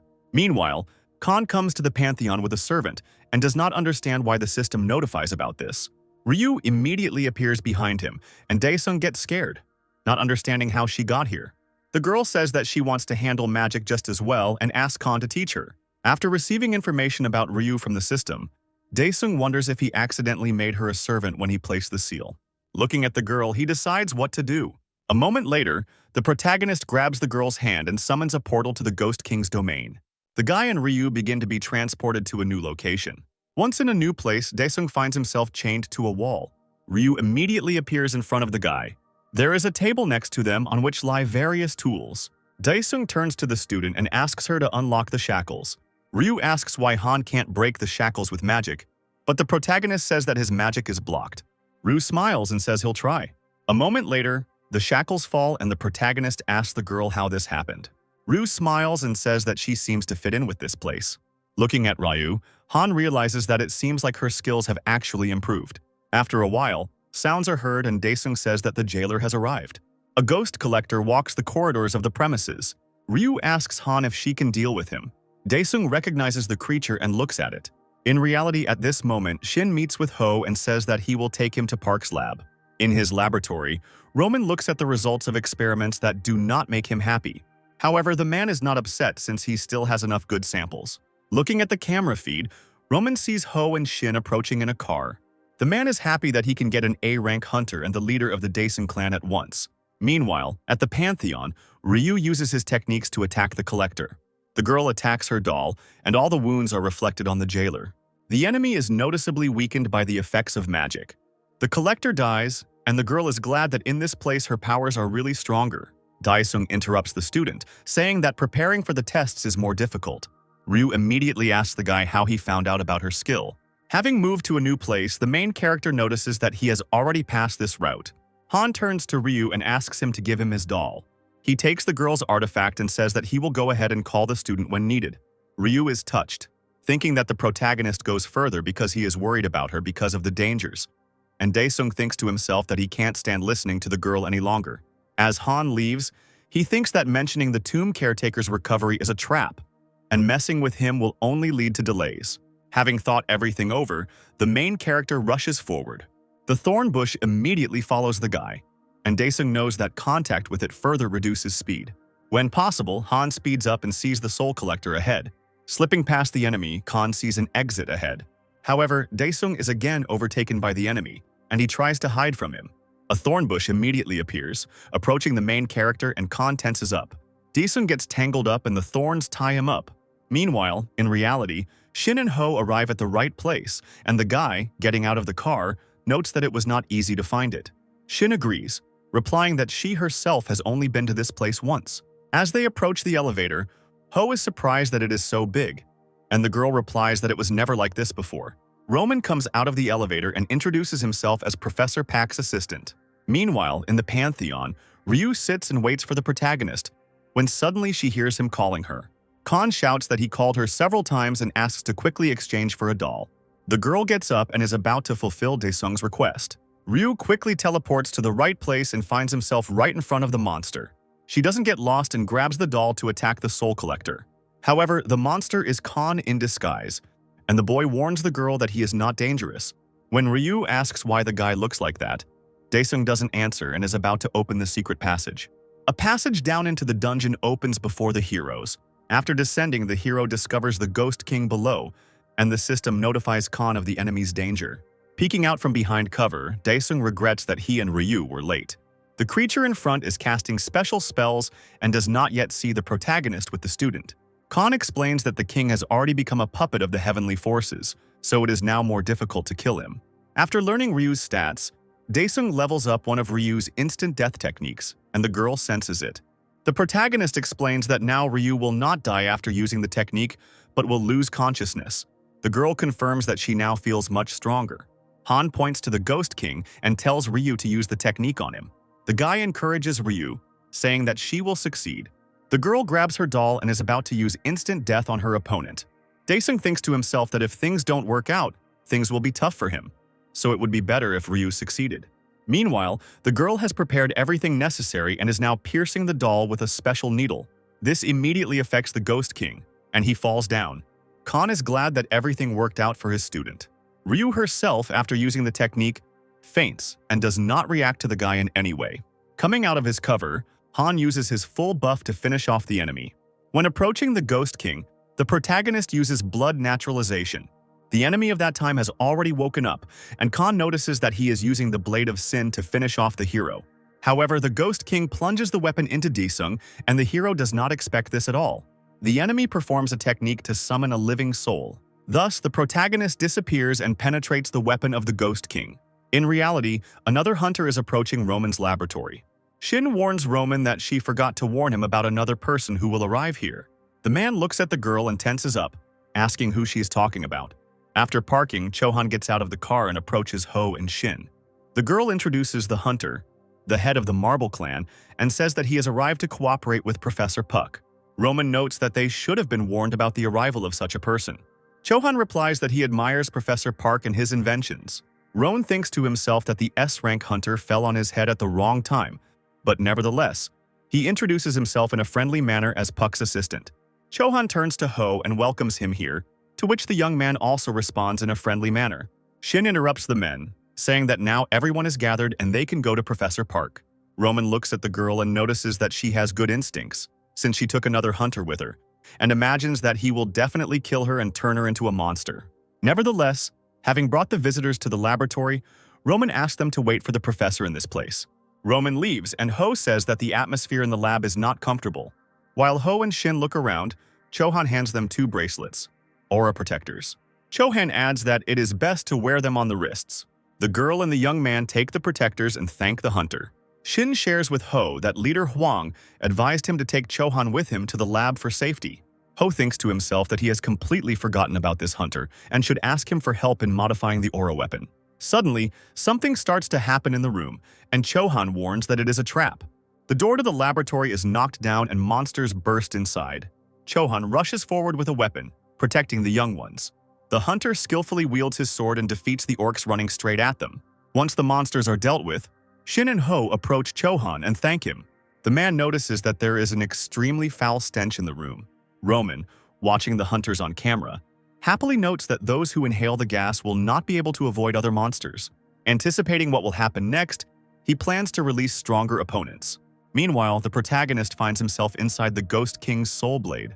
Many souls that have been inside the weapon for a long time see Daesung and head towards him. The main character looks mockingly at the souls and is about to absorb them. Meanwhile, the Ghost King discovers Ryu lying unconscious. The creature is about to kill the girl, but he cannot take control of his body and stabs himself with a sword. The Ghost King hears Khan's voice in his head and doesn't understand what's happening. A moment later, the monster itself begins to penetrate the blade. Returning back, Khan sadly notes that each quest has its own pain. Someone starts to appear in front of him, and the guy wearily asks that nothing is over yet. An unknown deity appears before the main character and asks Khan who he is. A notification appears in front of Daesung that the deity is a heavenly being, and the guy tells the creature that she herself broke into someone else's house. The creature asks Khan if he is the ruler standing over all creatures in hell. The deity gets angry and attacks the protagonist, but he skillfully dodges. Reacting quickly, Daesung cuts off the Sky Dweller's arm. In his head, Khan begins to hear the voices of the inhabitants of hell, begging to wash away their shame with vengeance on heaven. The guy gets angry and shuts up the voices, saying that he will figure it out himself. The deity turns to Daesung and asks how he can be the main one in hell and communicate with its creatures if he is not the main deity. The guy clings to the creature's words about the main deity and asks her about it again. Suddenly, the heavenly inhabitant is chained by the suddenly appearing heavenly apostles, and the creature asks for forgiveness for his mistake. The 3 unknown people remain silent and ignore the requests of the heavenly inhabitant. Khan, watching what is happening, wonders what happened. However, no one pays attention to the guy, and he begins to get angry at the heavenly beings.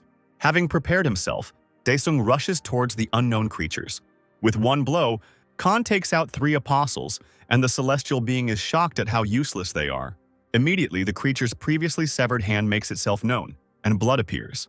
While the system notifies Khan that the quest is complete and he has become stronger, the heavenly inhabitant noticeably weakens and the main deity rejects him. The creature changes in appearance and increasingly resembles an ordinary person. A moment later, the heavenly inhabitant turns into a weak baby. Daesung, seeing this, does not understand what happened. Soon, only a golden egg remains in the place of the creature. Taking the artifact, Khan wonders what he should do with it now. The system immediately notifies the hero that when transforming the egg, you can get a creature that will follow the guy, and he begins the transformation. While the transformation operation is taking place, Daesung thinks that maybe this will help him understand something. Meanwhile, in reality, in the laboratory, Ho and the others are fighting off monsters and the young man does not understand why all this is happening. Shin replies that Professor Park is most likely in trouble. The Chohan, standing in front, carefully monitors the situation and protects the young from the monsters, calling for silence. A mutated monster with 2 heads is approaching the hunters. The creature jumps down to Chohan and the others, saying that it has not seen people for so long. Ho and Shin ask Chohan what it is.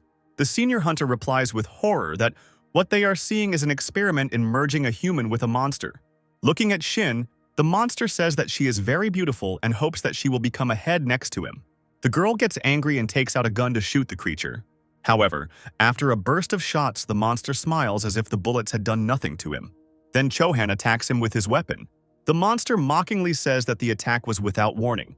Chohan continues to attack and uses a technique that destroys one of the monster's heads. The remaining head begins to get angry, shouting that it does not understand how the hunter dared to kill his pet. The monster gets fired up and prepares to attack back. Chohan, running towards the enemy, notices the weapon, notices the last moment. He is thrown aside, so now Shin will have to fight him. The monster laughs and says that it looks like the professor will have to give him a new head. Meanwhile, in the Pantheon, the Khan cracks open an unusual egg. A tiny creature with wings, similar to a fairy, emerges from it. The creature greets its new owner, but Ryu doesn't understand that a fairy is addressing her. Daesung looks at the creature and asks it to tell him about the heavens. The fairy apologizes and says that she has no memories associated with them. The main character gets angry, takes out his weapon, and says that the creature is simply useless. However, a student appears before him, asking him not to kill the fairy. The girl whispers to the creature to show the Khan what she can do, and in this way, she will remain alive. At first, the creature does not understand what to show him, but a moment later, it calls the Heavenly Store. Ryu smiles and says that this is some kind of cool ability. Huge counters with various artifacts appear next to the heroes. Khan examines the goods and sees a future diary, and the creature explains to him that this item provides information regarding the coming future. After acquiring the item, Daesung begins to study the information contained within it.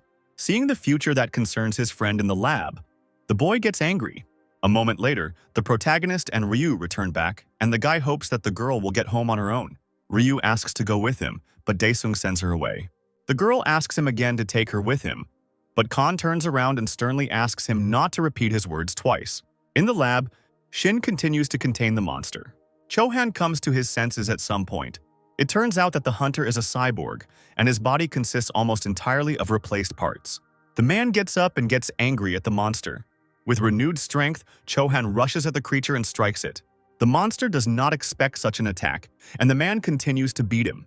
Using more powerful equipment, the hunter destroys the monster.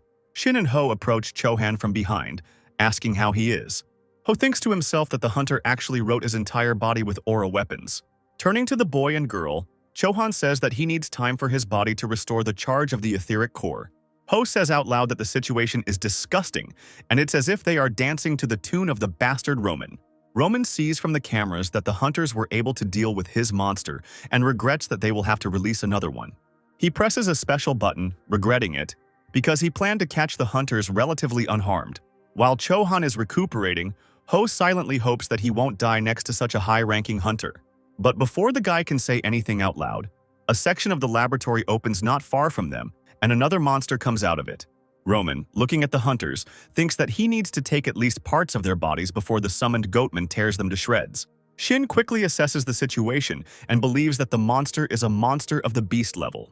Chohan agrees, adding that goatman is presumably S rank. Hearing this, Shin and Ho look at the enemy in shock. Meanwhile, the monster slowly approaches the hunters. Chohan lunges at him, but Goatman dodges. The creature grabs the hunter's hand, and Chohan realizes with horror that he is losing speed to the monster. Goatman deftly tears off the hunter's arm at the elbow and throws the body further away from himself. Shin rushes to attack, intending to wound the monster. However, the creature throws the girl away, but the protector on her arm protects Shin from severe injuries. Chohan comes to his senses and with one hand directs his power against the enemy. But Goatman is stronger. The creature intercepts the hunter and is about to finish him off, when suddenly Ho's cry is heard from the side. The monster is distracted by a strange voice and approaches the young man. However, Ho is not very afraid of him, and says out loud that he knows a person who can defeat the monster. Goatman swings his arm to strike and Ho closes his eyes in preparation for the blow. However, a shadow wall of summoned creatures appears right in front of the guy. Khan emerges from it and looks at Goatman. Shin also notices the main character and recognizes him. Daesung turns to his friend with a smile, glad that he is still alive. Ho smiles and asks why he would die, since he has S-rank intuition.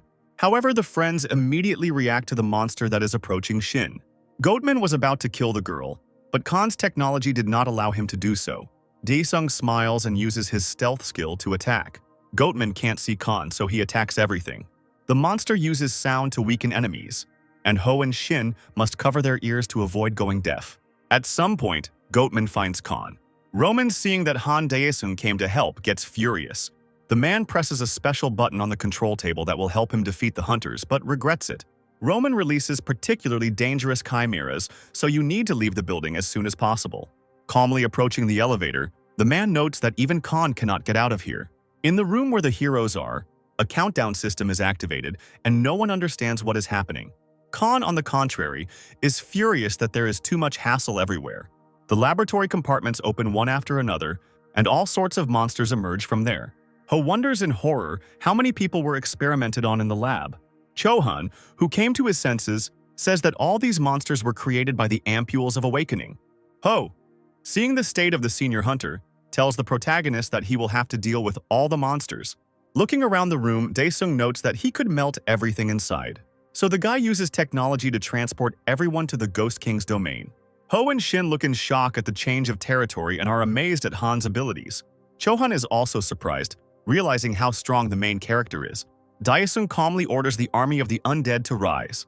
Hordes of warriors appear behind the guy, including the Ghost King himself.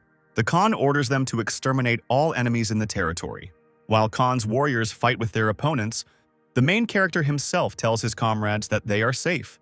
Roman suddenly finds that he has stopped and sees a hole in the ceiling. Khan appears from it and greets the man with a smile. Descending into his cabin, Daesung reproaches him for setting the monsters on and trying to escape. Roman doesn't get lost and says that Khan has lived up to all his expectations and can kill him. Daesung grabs the man by the collar and asks what he's up to, but Roman doesn't understand what he's talking about. Khan's mood changes, and he tells the man that he recently received an interesting ability. The protagonist uses a special technique and penetrates Roman's consciousness. In his memories, Roman was previously overtaken by an unknown deity with a strange eye. The serum that Sogu used was given to him by Roman. For his good service, the man was given the body of Kansei, so after death he would be able to rise again with a new body. Daesung, having looked through all of the man's memories, ends his influence on Roman. The guy looks at the man and says that he is a real scumbag for sacrificing people in order to get a long-lasting body. Daesung smiles and says that the man doesn't deserve to die like that. Meanwhile, in the lab, there is 1 minute left before self-destruction, but a creature similar to Goatman enters the room. It inserts a special key to stop the planned self-destruction. The creature stops and does not understand what happened here at all. Suddenly, the door to the laboratory bends and Khan enters. The guy sees Goatman and prepares to kill him. However, the monster does not show aggression and asks who Khan is. After Han ignores the question, Goatman introduces himself as Pak. The Khan is surprised and asks the creature again. Sometime later, everyone gathers in the lab office, and Park reveals that it was his fault that the leader Huang was imprisoned. The creature adds that he should be released soon, because there is much evidence pointing to his assistant's illegal connections with the Red Horse clan. Ho carefully asks Shin if it is really Park in front of them. The girl, after thinking for a bit, replies that the voice is similar. Chohan looks at Pak and does not believe his eyes that the professor has completely merged with the monster without losing his mind. Puck turns to the elder hunter and says that he has been quite successful in replacing body parts with aura weapons. And the professor asks Shin if she came to solve the problems with the aura reservoir, and the girl confirms this. Pak says that in her case it makes sense to resort to fusion ampules, but full recovery is difficult to guarantee. However, Daesung interrupts Park and Shin's conversation, asking if the professor has anything he wants to tell him. The guy asked what the professor was doing while something incomprehensible was going on in the laboratory. Pak says that he became the first fusion sample because he believed that simply awakening his aura was not enough. So Pak and his assistant decided to conduct an experiment to merge a human with a monster. However, the assistant and Pak had different goals in the experiment. Therefore, they failed. But in case of an unsuccessful experiment, an automatic transition to hibernation was set up. Ho asks Pak if his current appearance doesn't mean the experiment was a success. The professor explains that due to the strong impact on the hibernation apparatus, the original body died. Ho starts to ask Pak more about the device, but Han interrupts him. The main character desperately says that apparently the professor knows nothing about the Han space. Everyone present asks the guy which people from Hans he is talking about. Khan explains that these are the ones who create portals from another world and summon monsters. Sometime later, Roman regains consciousness in a different place. The man is chained to a table and, realizing his situation, shouts at Khan, demanding that he simply kill him. A soul collector immediately appears next to the man. Roman is nervous and tries to get out of the trap, but he fails. The monster says with pleasure that he will enjoy separating the dirty body from his soul. Meanwhile, the main deities gather in the Khan's wormhole. Elheim, Lord of the East, declares that injustice has happened again in the East. Wolf, the Northern Lord, asks Elheim for details. Karina, the ruler of the West, shares news that Japanese hunters have recently conquered a top-ranking portal. The Lord of the South, Azar, is waiting for Elheim to quickly finish the news. Elheim says he lost 2 of his cameramen in Korea. Colleagues ask the creature for more details about the incident in Korea. Elheim says he's requesting a top-level operator be dispatched to deal with the Korean outlaw. Azar gets up from the table and says that he will deal with him himself. Elheim stops his colleague, asking if he has ever wondered why he didn't go himself. Azar does not calm down and asks if anyone really thinks that he cannot cope with the awakened aura. Elheim explains that someone from Korea is not just an awakened person with an aura. Meanwhile, in reality, Pa from the association is calling a meeting. After hearing the information from Khan, the man asks what is going on. Unknown people from Hans are kidnapping people and creating portals. The head of the department confirms this. Pak says that if others find out about this, chaos will break out. The man adds that the mere smell of reporters gives him a migraine. Pak approaches the department head, demanding that he assign the secret investigation to Jinky. Meanwhile, Huang is released from the prison for hunters. Shin Chuan greets him with tears in her eyes. The mentor warmly greets his student. The girl says that someone would like to meet Huang. As Huang gets into the car, he is greeted by Professor Park. The man is frightened by the appearance of his old friend, saying that he knew that he would get into something sooner or later. Huang gets into the car and continues to wail, to which Park asks him to stop. As they leave, the friends continue to tease each other. Later that night, the serial killer continues to rampage through Korea. He finds a lonely girl and she asks him what he needs. Before the maniac can respond, someone flies out from the side and stabs him with a knife, but the villain dodges. Chanwoo came to the girl's aid and was glad that he was able to identify the maniac. The young man tells the girl to ask Jin from the association for reinforcements. The maniac looks at the hunters with disappointment and notes that he has fallen into a trap. Janwoo, looking at his opponent, doesn't understand why he is so relaxed. The maniac smiles and mockingly asks the young hunter if he was the one who stabbed his mentor in the building of the Red Horse clan. Youngwoo is nervous but continues to monitor the enemy's behavior. At some point, the guy breaks down and rushes at the enemy. The maniac notes with a smile that the hunter is too weak and couldn't even kill Lee Sogu. Janwoo doesn't stop and says that he will kill him instead of Lee Sogu. The maniac grins and rushes at Chan, killing him in an instant. The head of a young hunter is cut off by enemy equipment and weapons. Turning back to the corpse, the maniac remembers that he was ordered not to kill people from the association. But then he remembers that Roman, who gave him orders, can no longer do this. Laughing and realizing that he is now on his own, the maniac leaves.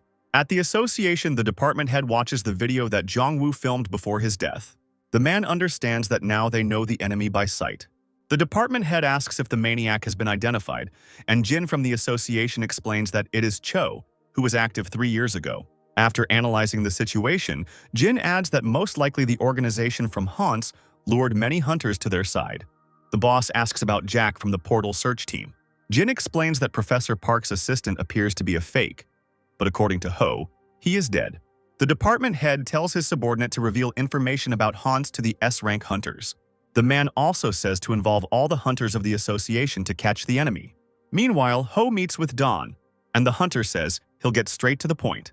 Ho is nervous, not understanding why the hunter came this time, but listens carefully to Don. The man asks if Ho knows about the Hope Shelter, and the boy confirms it. Don is glad that the conversation will be easier and gets to the point, saying that he does not have enough funds for the new project.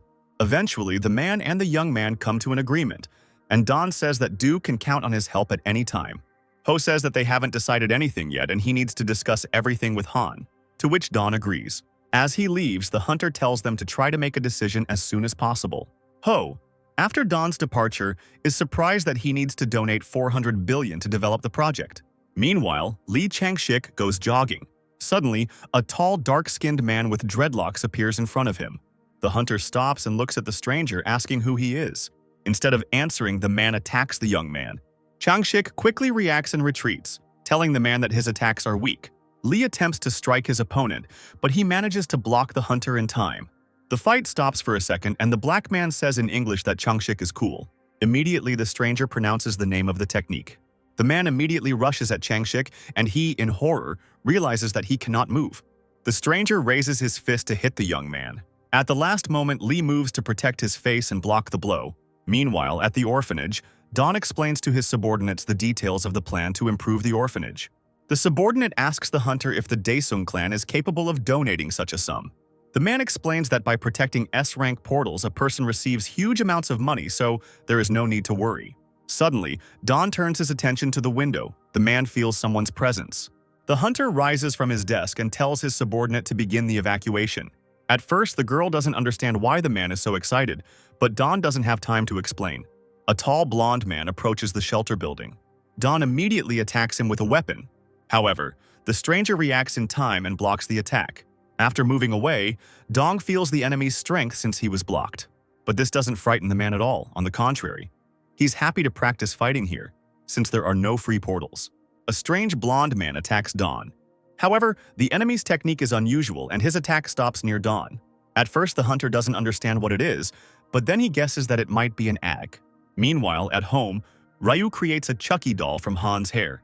The small creature, resembling a cult doll, still bears some resemblance to the main character. Daesung, who is in the pantheon, feels a strange sensation but does not attach any importance to it. Meanwhile, an unknown woman approaches Ryu's house, intending to quickly complete her task. Ryu yawns at home and thinks he wants to sleep. The girl falls asleep right on the living room floor with a doll in her hands. Meanwhile, a stranger enters the house. Taking out her staff, she says that this place is now an altar of death. However, right there, the unfamiliar woman feels someone else's presence. In front of her appears a doll created by Ryu. The woman looks at the creation and mockingly asks what kind of ugly doll it is. The doll licks the knife and is angry that she was called ugly. The stranger activates the technique to kill the creature. At some point, the technology catches up with the doll and it starts to go even more crazy. Gathering its strength, the creature rushes forward at the woman. The stranger is about to activate a barrier to protect herself. However, the doll jumps right at the woman and she doesn't have time to do anything. The creature begins to stab the stranger with a knife, thus killing her. Meanwhile, in the association's broadcast room, reports of explosions throughout the city are appearing everywhere. News has emerged about Dawn and Changshik's confrontation with unknown forces. The department head nervously guesses that most likely the creatures from Hans attacked. The man gives the order to send a group to help Dawn, and Lee will be helped by the Joseon clan. At this point in the park, the black man continues to fight with Changshik and notes that the Korean hunters are holding up well. Lee gets angry and sends the enemy. The stranger says it's time to finish here, so he calls on the Colossus's technique. The young hunter feels his body begin to be drawn towards his opponent. Suddenly, for a moment, the man's influence on Changshik ceases. Baek Haran, who came to Lee's aid, immediately appears and asks why the world-famous hunter cannot fight back on his own. The guy thanks the girl for her help and says that he owes her a lot. Karin turns around and says that they are here on a call and asks if this unknown person is from Hansa. Changshik doesn't understand what Haran is talking about, and she asks if the guy saw the notification to all hunters about Kansei. The enemy loses patience and attacks the hunters. Beck reacts to the attack and uses a shield, but everyone feels the stranger's powerful aura. Changshik shouts to the people of his clan and demands that they give him his weapon. The assistants give the guy his sword, and the hunter says that now he will definitely deal with the enemy. The stranger thinks for a second that he has spent too much time here and hasn't even captured the real target. Therefore, the enemy immediately disappears, and Lee feels tired and faints. Meanwhile, at the orphanage, the children are hidden in a bunker and are worried about Dawn. One of the orphans believes in the mentor, as he considers him the best hunter in Korea. Outside, meanwhile, Dawn continues to fight off an unknown enemy. The man wonders why he cannot see even one opportunity to respond to the enemy. The enemy doesn't look tired and says that it's time to finish with Dawn. The hunter, already quite tired, wonders what the enemy has planned again. The stranger activates the blood rain and uses the thunderstorm skill. Lightning appears around the hunter, protecting him from the rain. However, the hunter's technique is significantly weaker than the stranger's ability, and Dawn is badly injured. The enemy, looking at Dawn, feels that the hunters have exhausted him. Because of Dawn, the stranger had to use the full power of the Blood Colossus. Meanwhile, Ryu wakes up in her home and uses the blood recollection technique to try to figure out what happened while she was sleeping. Next to the girl lies a doll of Hana, which Ryu also brings to itself. Having received the necessary information, the girl understands that the doll saved her and thanks the creation. The evening news reports on an attack by unknown assailants on Lee Changshik and Dong. The main character's mother watches the broadcast and says that her son has not been home for several days and suddenly something happened to him. While the woman is looking for her phone, her sister comes up and asks why her mother isn't sleeping. And in general, Chanho said not to worry about her brother. The mother looks at her daughter and asks when the last time she spoke to her brother was. Jisoo rubs her eyes and says that she doesn't know. And anyway, she doesn't need to know that. While the mother scolds her daughter for her attitude towards her brother, someone unknown stands on the roof of their house. It turns out that this is the maniac who was following Khan's mother and sister. The villain goes down to the window in Daesung's mother's room and prepares to break the glass. However, as soon as it touches the window surface, a strong barrier is felt. The pendant containing one of the protectors summoned by Khan awakens. The maniac is furious that the main character has foreseen everything. Before he can do anything, he is pierced by someone else's weapon. The defender appears from the window and is angry that someone disturbed the hero's mother's sleep. The maniac looks at the call with horror and is surprised that it appears even without Khan. The villain addresses the call and says that he will now explain everything. But the call is not going to listen to the maniac and says that the master himself will interrogate him. Meanwhile, in the Pantheon, Daesung had almost completely completed the realization of his body and powers. Khan's appearance changes. He regains his light, ash-colored hair and is happy that his old self has returned. Immediately, Khan hears the voice of one of the calls, saying that he has caught the offender. The maniac finds himself chained in a new place and does not understand where he is. Daesung comes to him, receiving notifications from the system congratulating him on the completion of the implementation. The main character stops next to the offender. Finally, Daesung turns his attention to the maniac, who is already very nervous. Khan turns to the villain and asks who is the maniac's master. Meanwhile, at the southern altar, Khonsa Elheim receives his envoys. An unknown blonde man and a man with dreadlocks report to the creature, saying that they have almost gotten rid of the targets. The blonde man asks his partner if he didn't completely kill Changshik, but the dark-skinned man starts making excuses. Elheim stands up from his seat and says that Guzman is dead and Sagat is missing. The men begin to talk among themselves about how this happened. Elheim interrupts them, saying that he will grant them the power of an apostle. Using an unusual eye, the creature orders its minions to kill Han Daesung. Li Changshik is in hospital after being attacked by unknown assailants. When the young man regains consciousness, the association staff demands that he inform the manager. At first, Changshik himself does not understand where he is. A girl from his clan asks how the hunter is feeling. The young man gets up from his bed, but the girl hurries to stop him, since the hunter is still very weak. Changshik asks where Baek Haran is, and the girl replies that the huntress is with Dawn now. Other employees are talking among themselves about how Lee shouldn't have known about this. Changshik intervenes in the negotiations and asks what happened to Dawn. The people talking to each other fall silent and do not know how to tell the news to Lee. Finally, they tell the young man that after a sudden attack by unknown persons, Dawn is in a critical situation. Changshik is scared and does not believe these words. Despite the prohibitions, Lee gets out of bed and sets out to find a partner. He barks at a girl from his clan asking where Dawn lies. Karin is in Dawn's room trying to restore him with his own powers, and Jin from the association says that this is probably enough. Karin is nervous and tries to bring Dawn to consciousness. Changshik bursts into the room and addresses Dawn. The man is unconscious and unresponsive. Changshik approaches Jin, and he replies that Dawn is in a coma and brain dead. Lee is furious and angry at those who came from Hans. Jin confirms and says that the association is doing everything to track them down. Immediately, Jin receives a call about the appearance of an S-rank portal. Everyone in the association is shocked by this news. The department chief realizes that two high-ranking hunters will be unable to come to the rescue due to injuries. Chohan is restoring the aura mechanisms, and Ryu and Bayek are auxiliary hunters. The man orders a red alert to be sounded and all registered hunters to be mobilized. The head of the department understands that there is still one way out of the situation. Meanwhile, in the Pantheon, Khan enters the mind of a maniac. The protagonist sees all the memories associated with Hans. When finished, Khan remembers that Elheim is the boss. In reality, there are broadcasts everywhere with warnings about the danger from the S-rank portal. A large number of military equipment and hunters are sent closer to the portal. The news also reported that two of the strongest high-ranking hunters will be unable to come to the rescue due to injuries. At the main character's house, Jisoo comes out with a suitcase, and her mother doesn't understand why she needs it. The girl explains that chaos is happening and they need to leave quickly. Mom says that they can't go anywhere because Han hasn't returned home yet, and Jisoo says that her brother is already strong. Han immediately returns home, and his mother and sister are surprised by his appearance, and Daesung himself asks where Jisoo and her mother are going.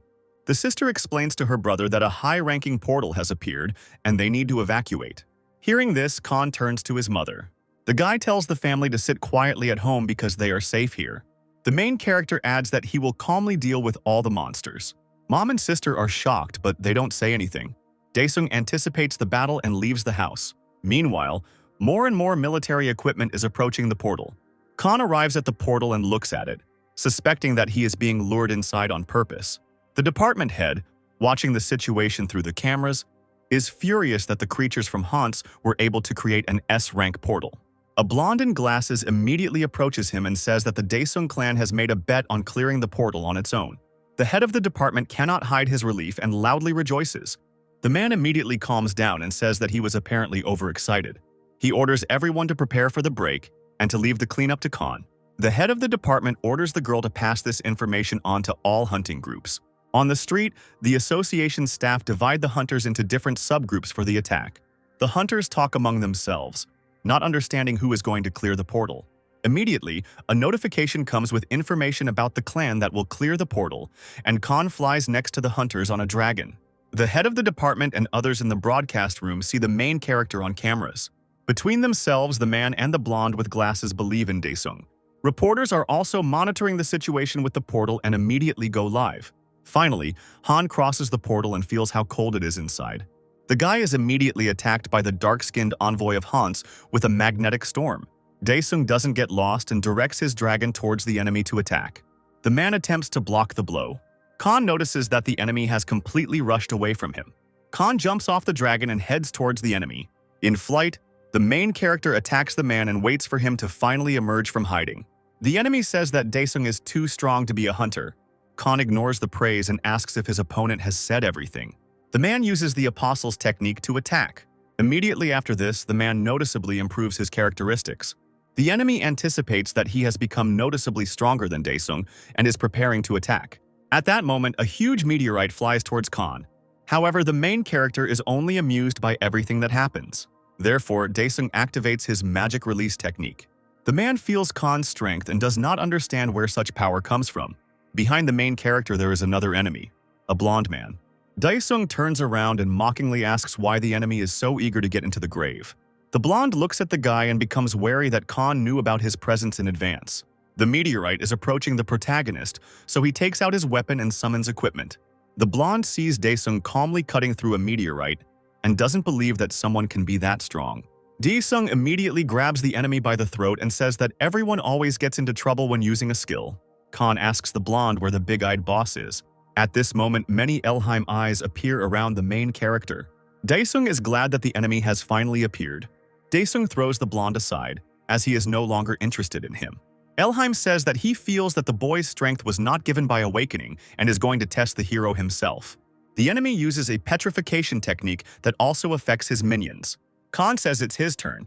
Daesung uses a fire technique and tells the creature to attack him itself. Khan's technique destroys Elheim's eyes, but the hero knows that the enemy has not gone away. The creature appears and asks where the hero got such power from, and Daesung asks him to answer his own question first. Elheim agrees to the deal. The creature thinks to itself that it will take Khan's soul when he loses his vigilance. Khan says that he will ask first then. Daesung uses the technique of penetrating the mind with his eyes. Elheim is confused and does not understand what is happening to him. Khan says that he doesn't trust people like the creature to begin with, so he'll just look through everything he needs himself. The hero sees that in the past, creatures came from the planet of the Titans, Hakar. Then, their planet exploded due to war. However, some of the planet's inhabitants managed to escape. Having studied the cosmos, the creatures decided to come to Earth in order to use it to revive the Colossus. After all, if you fill the planet with ethereal energy, the plan can become a reality. At one time, the beings contacted some people and held joint meetings. At first, the leaders treated the aliens with caution but still made contact. One of the Khans came to meet with people, promising to grant them immortality. Elheim realized that it was because of magic that Khan was so strong. He realized that Khan was getting his powers from the demonic beast Nebula. In Khan's moment of confusion, Elheim broke free from his control by gouging out his own eye. Daesung ponders the idea of reviving Colossus and realizes that he has received too much information. Also, the hero understands that because of this portal, he did not receive any loot. Suddenly, Khan notices two clots of energy heading upward. Outside, meanwhile, the head of the department arrives to the hunters and thanks Karin and Chohan for taking charge of the hunting groups. The man turns to Chohan and asks about his hand, to which the hunter replies that he cannot yet use the power to its full extent, as he has installed temporary equipment. Beck intervenes in the conversation, asking how long ago Han left for the cleanup, and the department chief replies that it was less than 3 hours ago. The man adds that even if he fails, they will still have a chance to attack the portal. But then a female voice intervenes in the conversation and says that the teacher is being doubted. Ryu approaches the boss. Karin wonders what the girl is doing here. Ryu says the killer from Haunts came to her house. Beck and Chohan are shocked by what they hear. The boss asks what happened to the killer. The girl replies that the offender died at the hands of a doll, and the other hunters can only guess which doll they are talking about. Ryu explains that she made a special doll that is much stronger than her other creations, but killing the intruder took all of the doll's energy. The girl adds that more of Khan's power is needed to return the doll. Suddenly, the other hunters start shouting that the portal is changing color. Inside the portal, Han discovers 2 blue ethereal cores that have the ability to create an S-rank awakened being. The hero wonders how much he can get for such a find. The guy looks at the portal one last time and realizes that he can leave. Khan leaves the portal and people greet him joyfully. Ryu waves his hand at his mentor, calling him to land next to him. The hero's dragon lands and people start discussing the guy's strength among themselves, since he was able to clear a high-level portal. Daesung approaches the department head and he greets him.